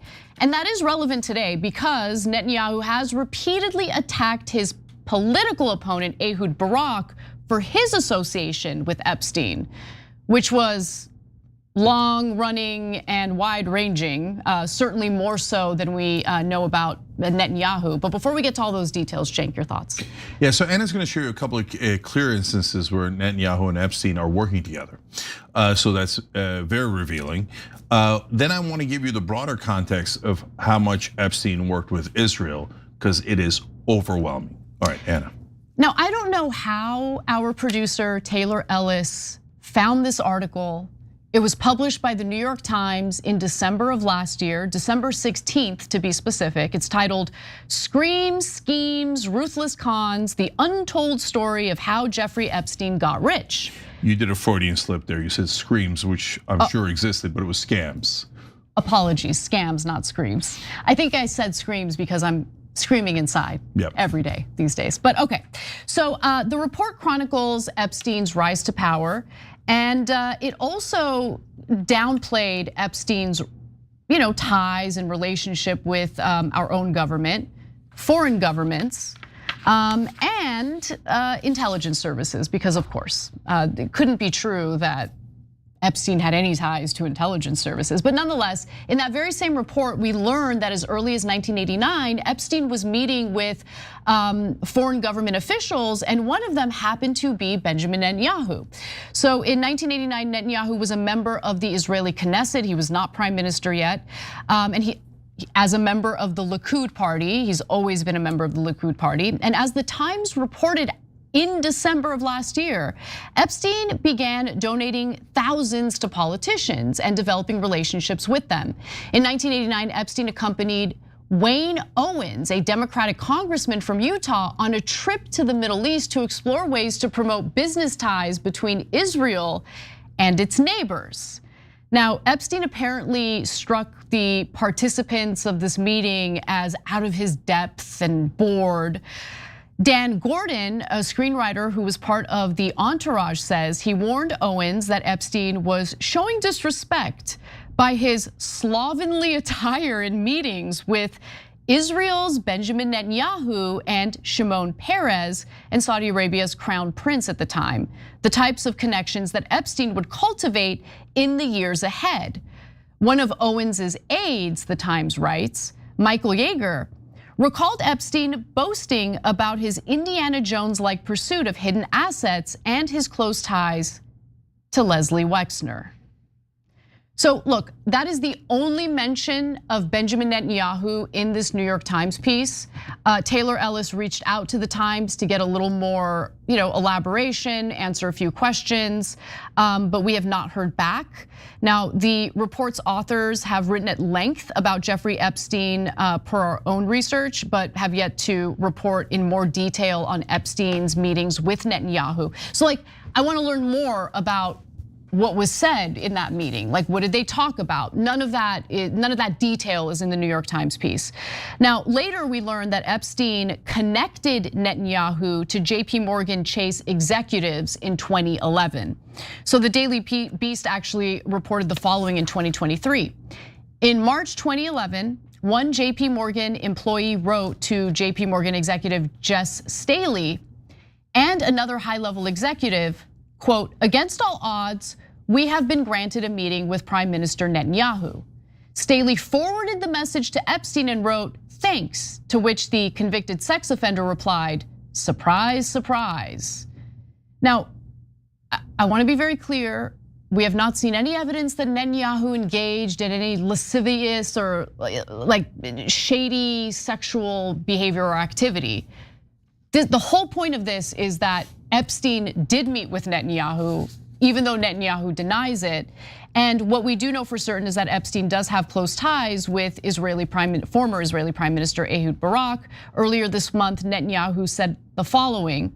I can't believe he posted this, but anyway. Jeffrey Epstein's unusual close relationship with Ehud Barak doesn't suggest Epstein worked for Israel. It proves the opposite. Barak's personal it's hilarious. Barak's personal fixation led him to engage in activities publicly and behind the scenes to undermine the government of Israel, including fueling mass protest movements, fomenting unrest, and feeding false media narratives, which is complete nonsense. One of the things that Epstein did on behalf of Israel is help them procure cyber weapons. Why would he do that if he's not working for Israel? Now, according to the New York Times, Netanyahu has more of a history with, according to that Times piece, it feels like Epstein has more of a history with Epstein than he's letting on. But one other thing I want to mention, Cenk, recently we shared reporting having to do with the DOJ's recent release of Epstein files and emails. And in those emails and files, we learned that the Israeli government, beginning in 2016, began installing surveillance and security systems in Epstein's Manhattan apartment. This began in 2016. They did so under the guise of, Ehud Barak visits often, so we want to secure the building. Netanyahu was the prime minister of Israel at the time. Oh, that's weird. It seems like he knew Epstein then. I mean, he certainly knew that Ehud Barak was constantly visiting Epstein's Manhattan apartment, which was being heavily surveilled by the Israelis at the time. Yeah, so Anna mentioned earlier, nobody's charging that Netanyahu had anything to do with the sex, of course, because he knew there was video cameras everywhere. So why, if you're the one setting it up, you're not going to fall into the trap, presumably. So now Netanyahu and JP Morgan had, as Anna described to you, meet because Epstein set it up. Okay, not only does that prove that Netanyahu obviously did know who Epstein was. In fact, they were stunned that Epstein at any moment he wanted could get the Israeli prime minister to show up to a business meeting, and he did, right? So now you go to the former prime minister, Ehud Barak. He arranged a meeting with him and the French president and the head of the Rothschild Bank. Epstein seems pretty powerful, right? To be able to do this. And then the former prime minister again, Ehud Barak, with Vladimir Putin. He could get a meeting with Vladimir Putin? I mean, only the most powerful men on earth could get a meeting with Vladimir Putin or the French president or the guy who set up the Oslo Accords or the Norwegian prime minister, etc. And every single time it is to help the Israelis. Things that make you go, oh. Now, since we're talking about the 1980s in the story, there's one other thing that every once in a while there's something that is super revealing, and it drives me crazy that everyone ignores it because it settles an issue, and then everyone pretends that the issue is not settled. So Drop Site News already got leaked emails that show that Epstein was the guy who made a deal with the CIA to launder the planes that were using to bring in drugs to the country in the middle of Iran-Contra. You remember yes. that story, right?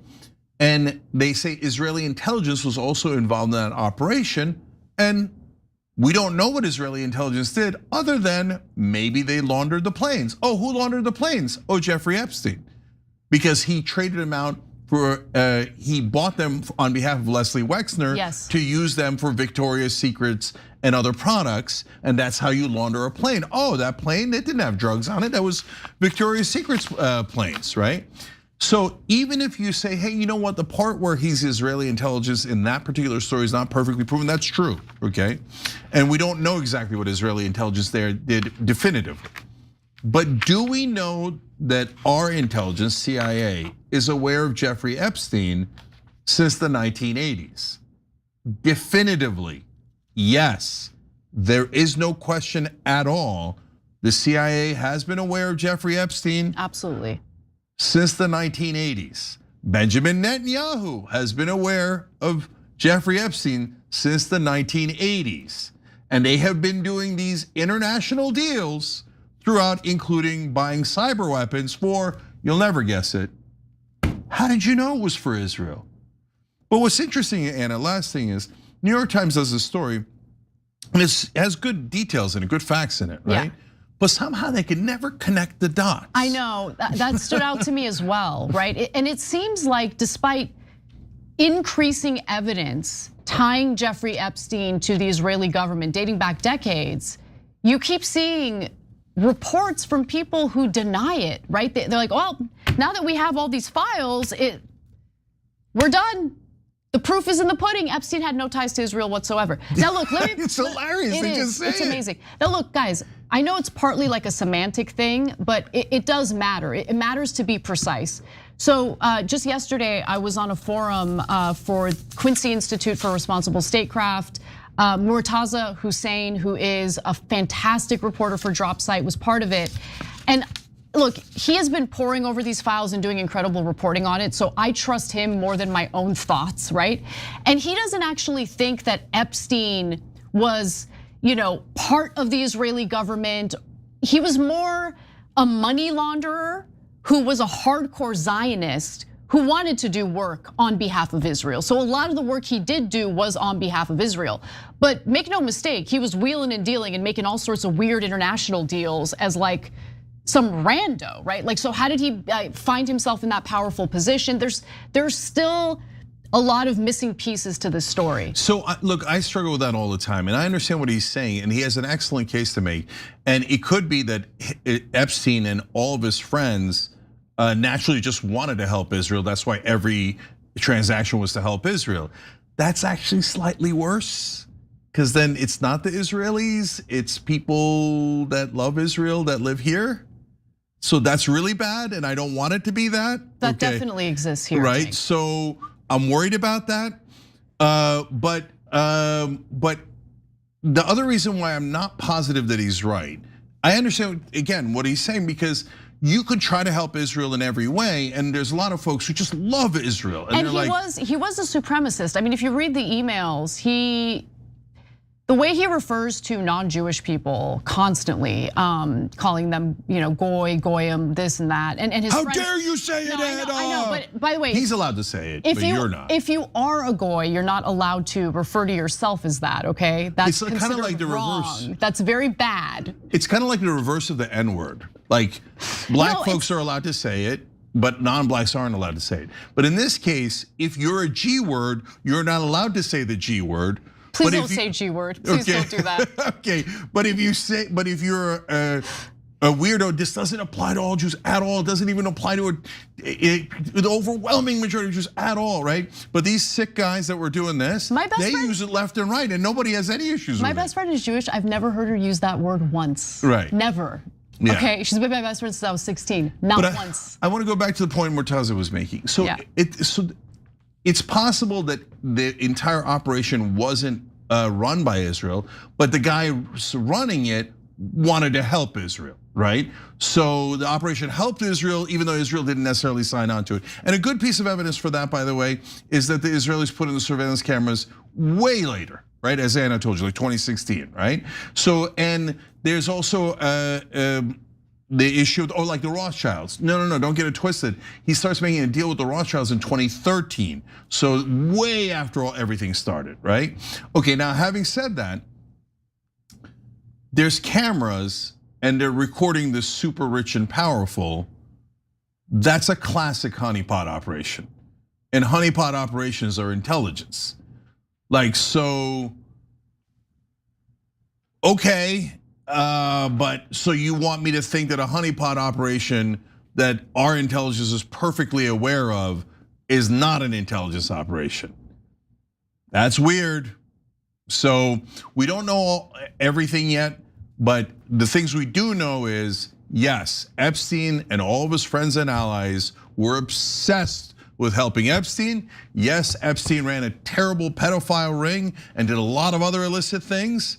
And yes, whatever ammo he had, he used on behalf of Israel, whether they had signed up for it or not. And yes, it's a honeypot operation. And yes, the CIA definitely knew about Epstein. Yeah. So, but apparently we can't connect all the dots yet, okay? So I've connected enough of them to know which country benefited from Epstein. That one's not unclear. I agree, yeah. Okay, all right, we gotta go.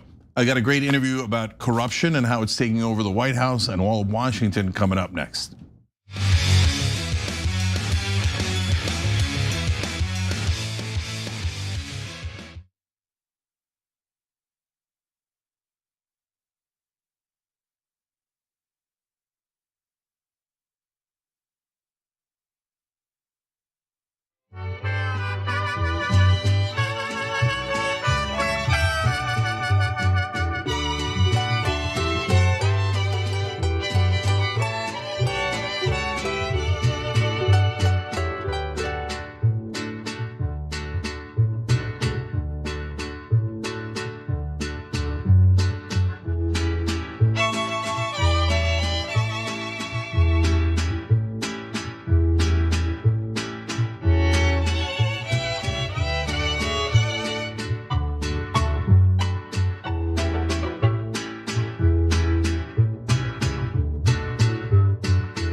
back on TYT.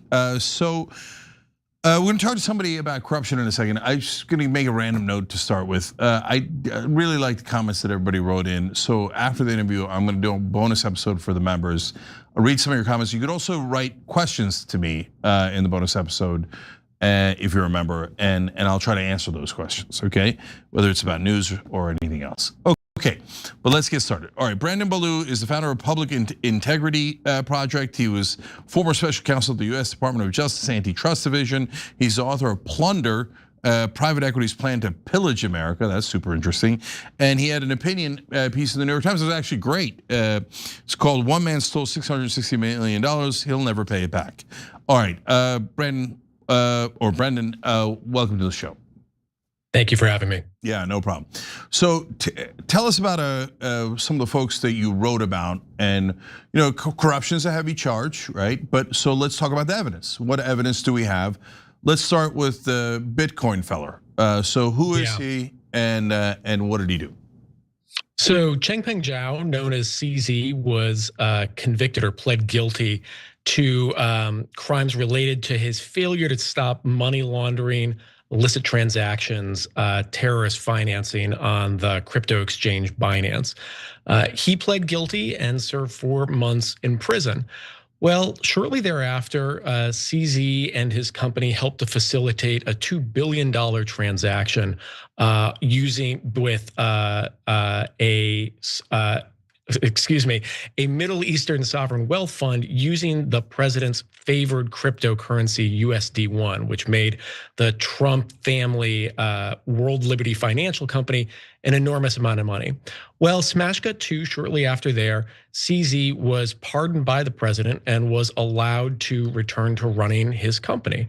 The issue is, if I may, that CZ really is sort of part of a larger trend that we're seeing, which is that a number of people have contributed money to the Trump inaugural committee, various Trump campaign committees, or been involved in Trump businesses, and then had really extraordinary resolutions for their cases. They had their civil investigations dropped, they had their civil litigations dropped, and in some cases, they had their criminal prosecutions dropped entirely, which is really something that we have not seen in the modern era.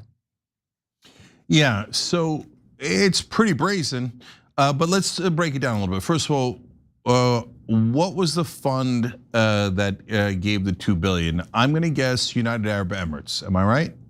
Yep, it was the UAE. It was the MGX fund, which made a $2 billion investment in Binance, and it did it using USD1, which is the Trump family's favored currency.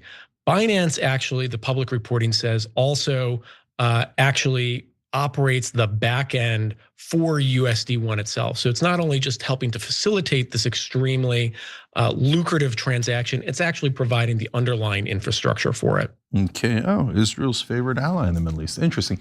Okay, and now the $2 billion, tell me how Trump might benefit from that. So they because sometimes people think, well, maybe you could make a $2 billion investment, make it, and you think it's gonna be really profitable, you're gonna make some money back, makes sense.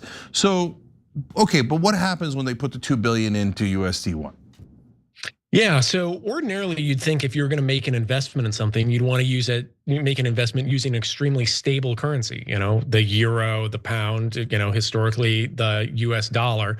USD1, like so many cryptocurrencies, is presumably highly volatile. So just on the merits, it doesn't necessarily make sense why you would want to make an investment using this new untested cryptocurrency. But to get to your question, what is the benefit to the Trump family on this? Well, World Liberty Financial says that it holds the money in trust that is used to purchase its cryptocurrency. And so it's able to make money on the interest on the investments that it holds. So it's getting to make money on the interest on $2 billion every year. Wow.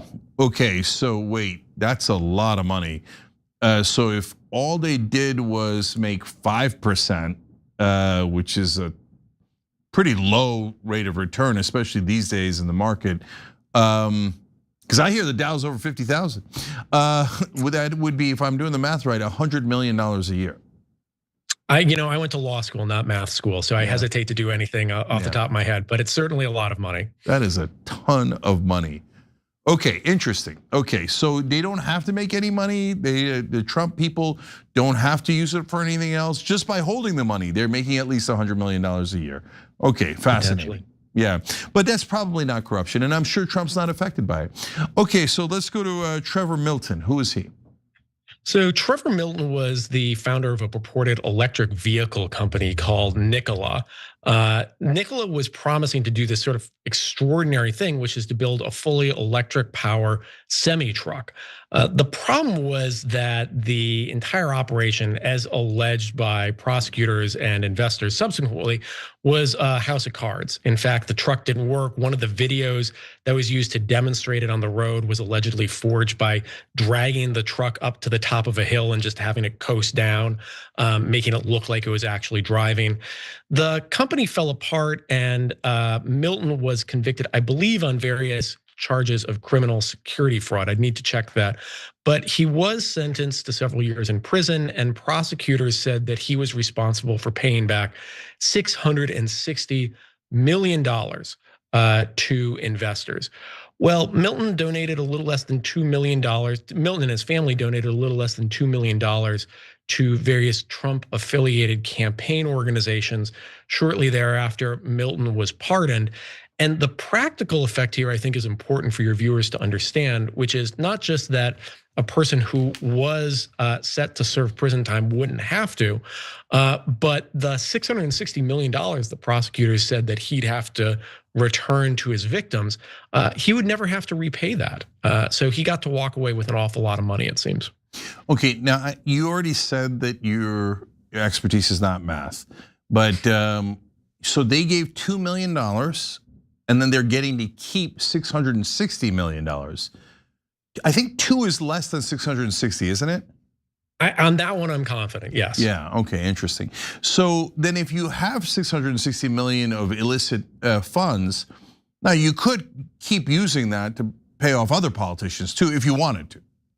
You can use the money however you want. There's no legal restriction on it now. Interesting, and so in terms of the money, where he got the 660 million from, was it super wealthy other guys that he ripped off, Goldman Sachs or something, or was it the average guy? Well, it was both, and there was a lot of great reporting about individuals who made small investments in Nikola. Really believed in the promise of electric vehicles and electric semi-trucks, who are never gonna get that money back. I think the Washington Post did some really good reporting on individual investors who, shoveled big parts of their life savings into a company like this. And they are never going to see the money back unless, some surprising action is taken here. So $660 million, giving it back to the people who were robbed of that money, or $2 million to Donald Trump. I wonder which one's better for the American people. All right, I'm still calculating that. So Carlos Watson is the guy who ran Aussie Media. You didn't write about him, but the reason I'm kind of confounded by that, and to me it's a little bit symbolic, and plus I don't know all of the details, so that's part of why I'm asking. He was also charged with fraud. He was also pardoned. He also did not have to do the restitution that he otherwise owed, right? And in his case, he was ripping off Goldman Sachs, right? That's why they went after him in the first place. So he was also pardoned. Did he give, I don't know if you know this, right? But do you know if he gave anything to Trump or World Liberty Financial, et cetera? Or is Trump thinking, well, all right, it'd be nice if you guys gave me a couple $1 million or a couple $1 billion, but also I really like you guys, brothers in spirit, etc. So everyone who did fraud, you're free to go. It's like almost like the Bane of from Batman series. Gotham is yours, right? Yeah, there is some Bane-like qualities to the president. I think, I can't speak specifically to the Watson case, but I think maybe to get to the broader sort of point that you're making here, I think two things are going on here. One is that there's a number of folks who invested in Trump businesses or contributed to Trump campaign affiliated organizations and subsequently got their prosecutions dropped or were pardoned or had their civil cases dropped. So, there's sort of the individual stories that are going on, but there's also a broader story about the Trump administration dismantling the overarching infrastructure for going after white collar criminals. So what you're seeing is at the Department of Justice, for instance, where I used to work, this administration has essentially desiccated the public integrity section, which goes after corrupt politicians. It has it actually ended entirely or dismantled entirely the tax division, which goes after wealthy tax cheats. It's disbanded the task forces that worked on Russian oligarchs and crypto scams and so forth. So really all the tools that the federal government has to go after wealthy criminals are really being taken apart by this administration. Yeah, so Brendan, again, I'll ask you a question I'm not sure you know the answer to, but has anyone tracked how many people have been fired or moved that were working on white collar fraud cases at all these different departments? Because I think that would be an interesting number, right? Because he's hit a number of departments and all people who investigate fraud. Now, with all these stories, until something's proven in a court of law, you have to say, well, I mean, we don't know for sure, but that is interesting that he's doing that. And secondly, has anybody calculated all the money that the Trump businesses have received from all these folks who happen to be pardoned? Yeah, so there have been a couple of journalists that have been doing really excellent work. So some journalists at the Washington Post, which obviously is an organization that is struggling at the top, but at the line level, journalist level, is often doing really important investigative reporting on corruption issues specifically. Did some great reporting on the money that was owed to victims of people that were pardoned. And there's great reporting on Trevor Milton specifically. In terms of how the president is making money through people that are, getting released or, no longer being prosecuted by the Department of Justice, there was some helpful reporting in the New York Times on this. But to get to your deeper point, there is so much that is still unknown, unfortunately, about what's going on here. There are clear stories that you can see about contributions that are made and then subsequently benefits that people receive, whether or not those are causally connected. But there's all sorts of stories that you see about individuals who are being pardoned or having their cases dropped, where it's not yet clear what the benefits are that the administration or the president might yet have gotten. And so this is an area where really we would benefit from a Congress that was interested in issuing subpoenas to the government to uncover some of this stuff. We would also benefit from more civil litigation where individuals who have been harmed by this are starting to sue and can start getting discovery and start uncovering the underlying stories that are happening here. Yeah, that's really interesting because I'd be surprised if there weren't major lawsuits. I mean, if I got ripped off, whether it's $660 million or just a couple of $1 million, and the guy who ripped me off was magically let out of prison and didn't have to pay me because he got a pardon from Trump, I'd want to investigate that a little further. Yeah, go ahead. No, go ahead.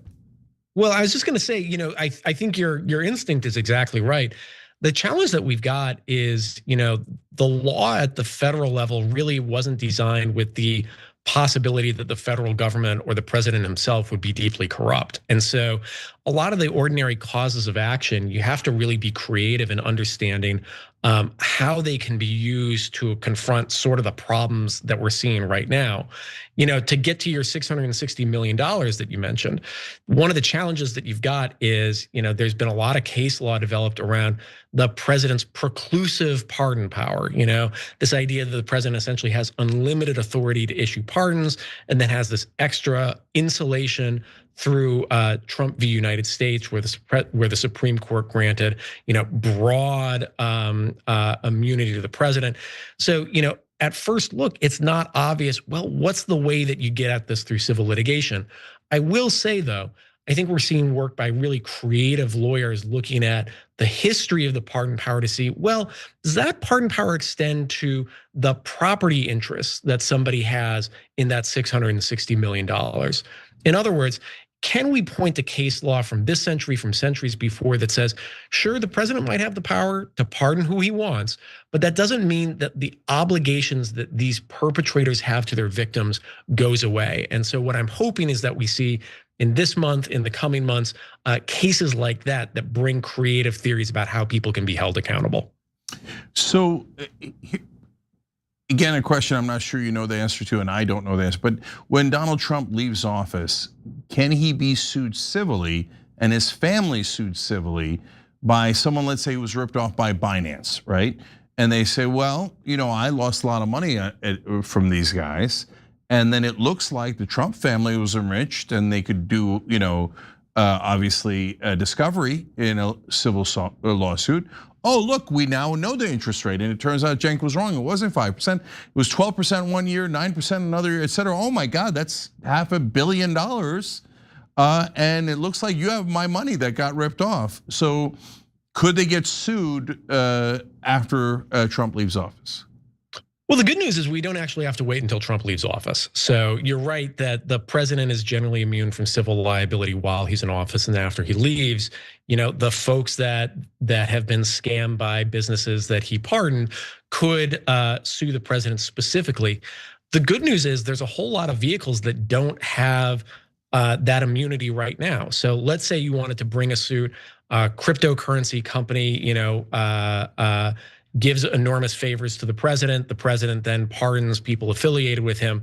You could potentially sue the cryptocurrency now. You could sue the campaign vehicles and the inaugural committees that may have facilitated some of these favors under various legal theories, unjust enrichment, civil RICO, and so forth. And so I think that there's a way to apply pressure, to get information, and ultimately to get a measure of justice right now. We don't have to wait for 3 years. Right. All right, and then there's one last person I wanted to ask you about that was in your piece. So as always, guys, we mention folks, but they're not convicted in a court of law on the connections to corruption. They might be convicted on other things, but I do want to know what we do know, what's already public, because this is near and dear to my heart, since it involves Johnny Rockets and Fatburger. So who is he and what was he charged with? Yeah, so there is an executive that runs a company called Fat Brands who was charged with various crimes. He was alleged to have stolen $47 million from his company in payments disguised as loans. Ultimately, what happened was the company donated $100,000 to the Trump inaugural committee.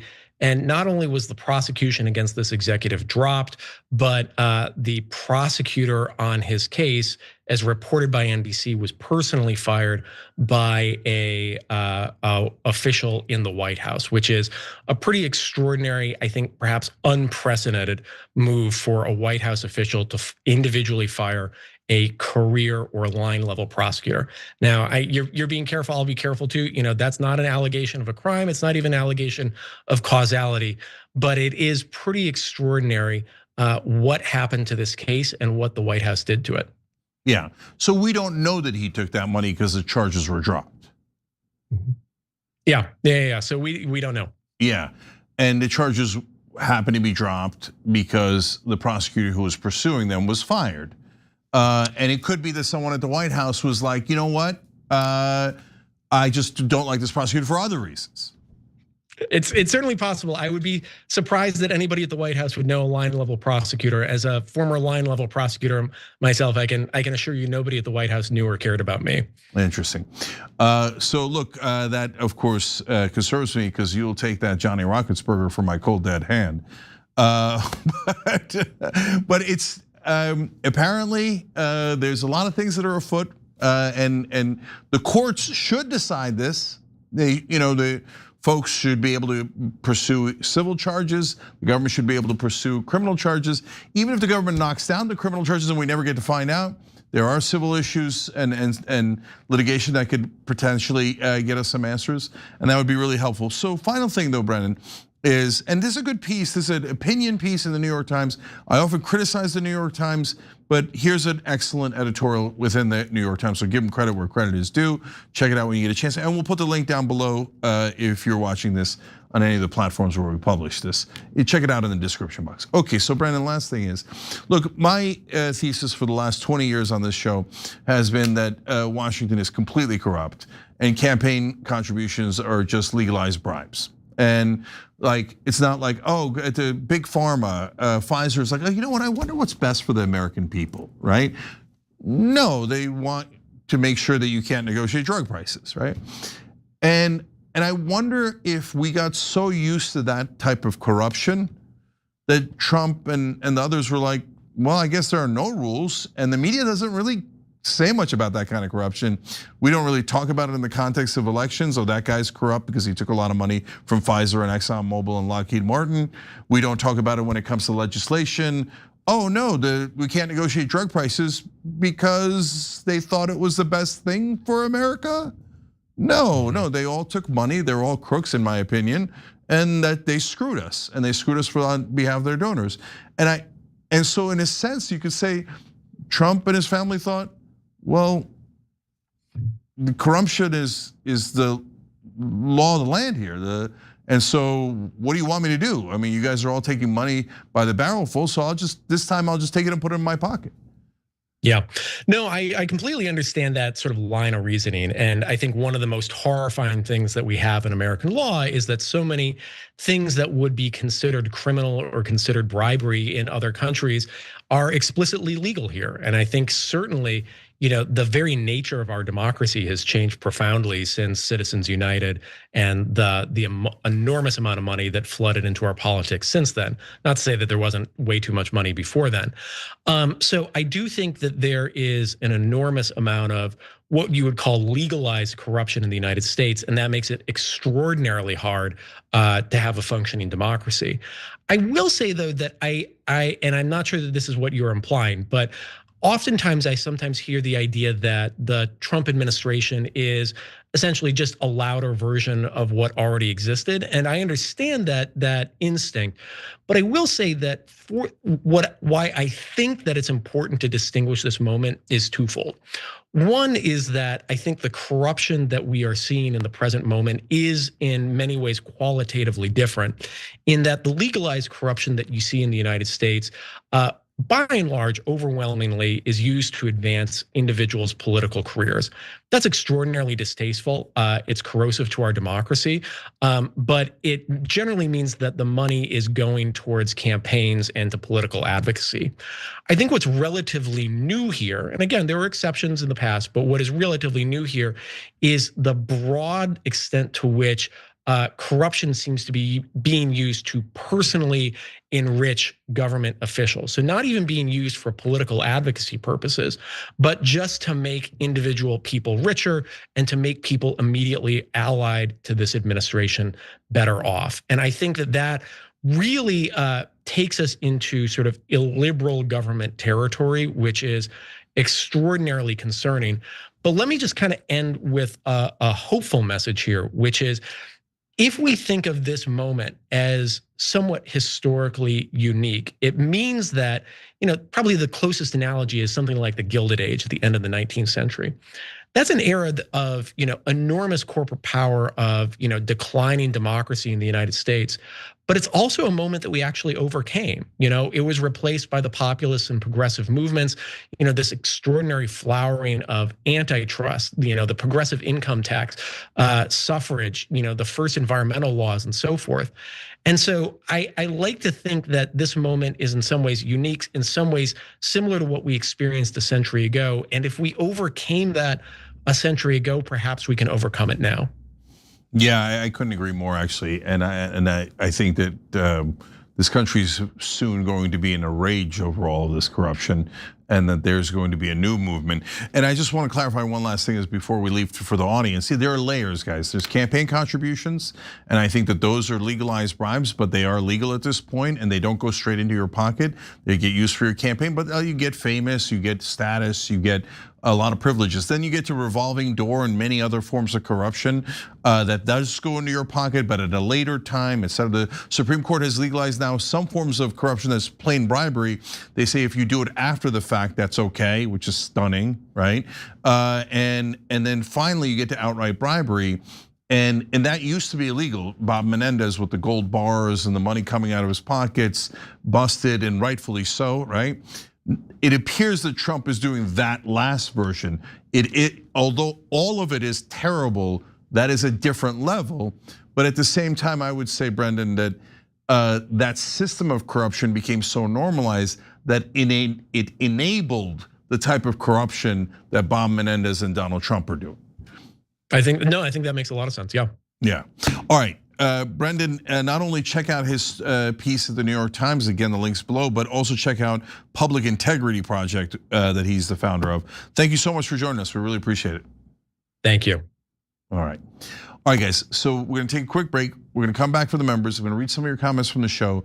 And if you have any questions to ask me, ask Cenk anything, I guess, sure. We'll do that for our members. And partly because I didn't talk enough today.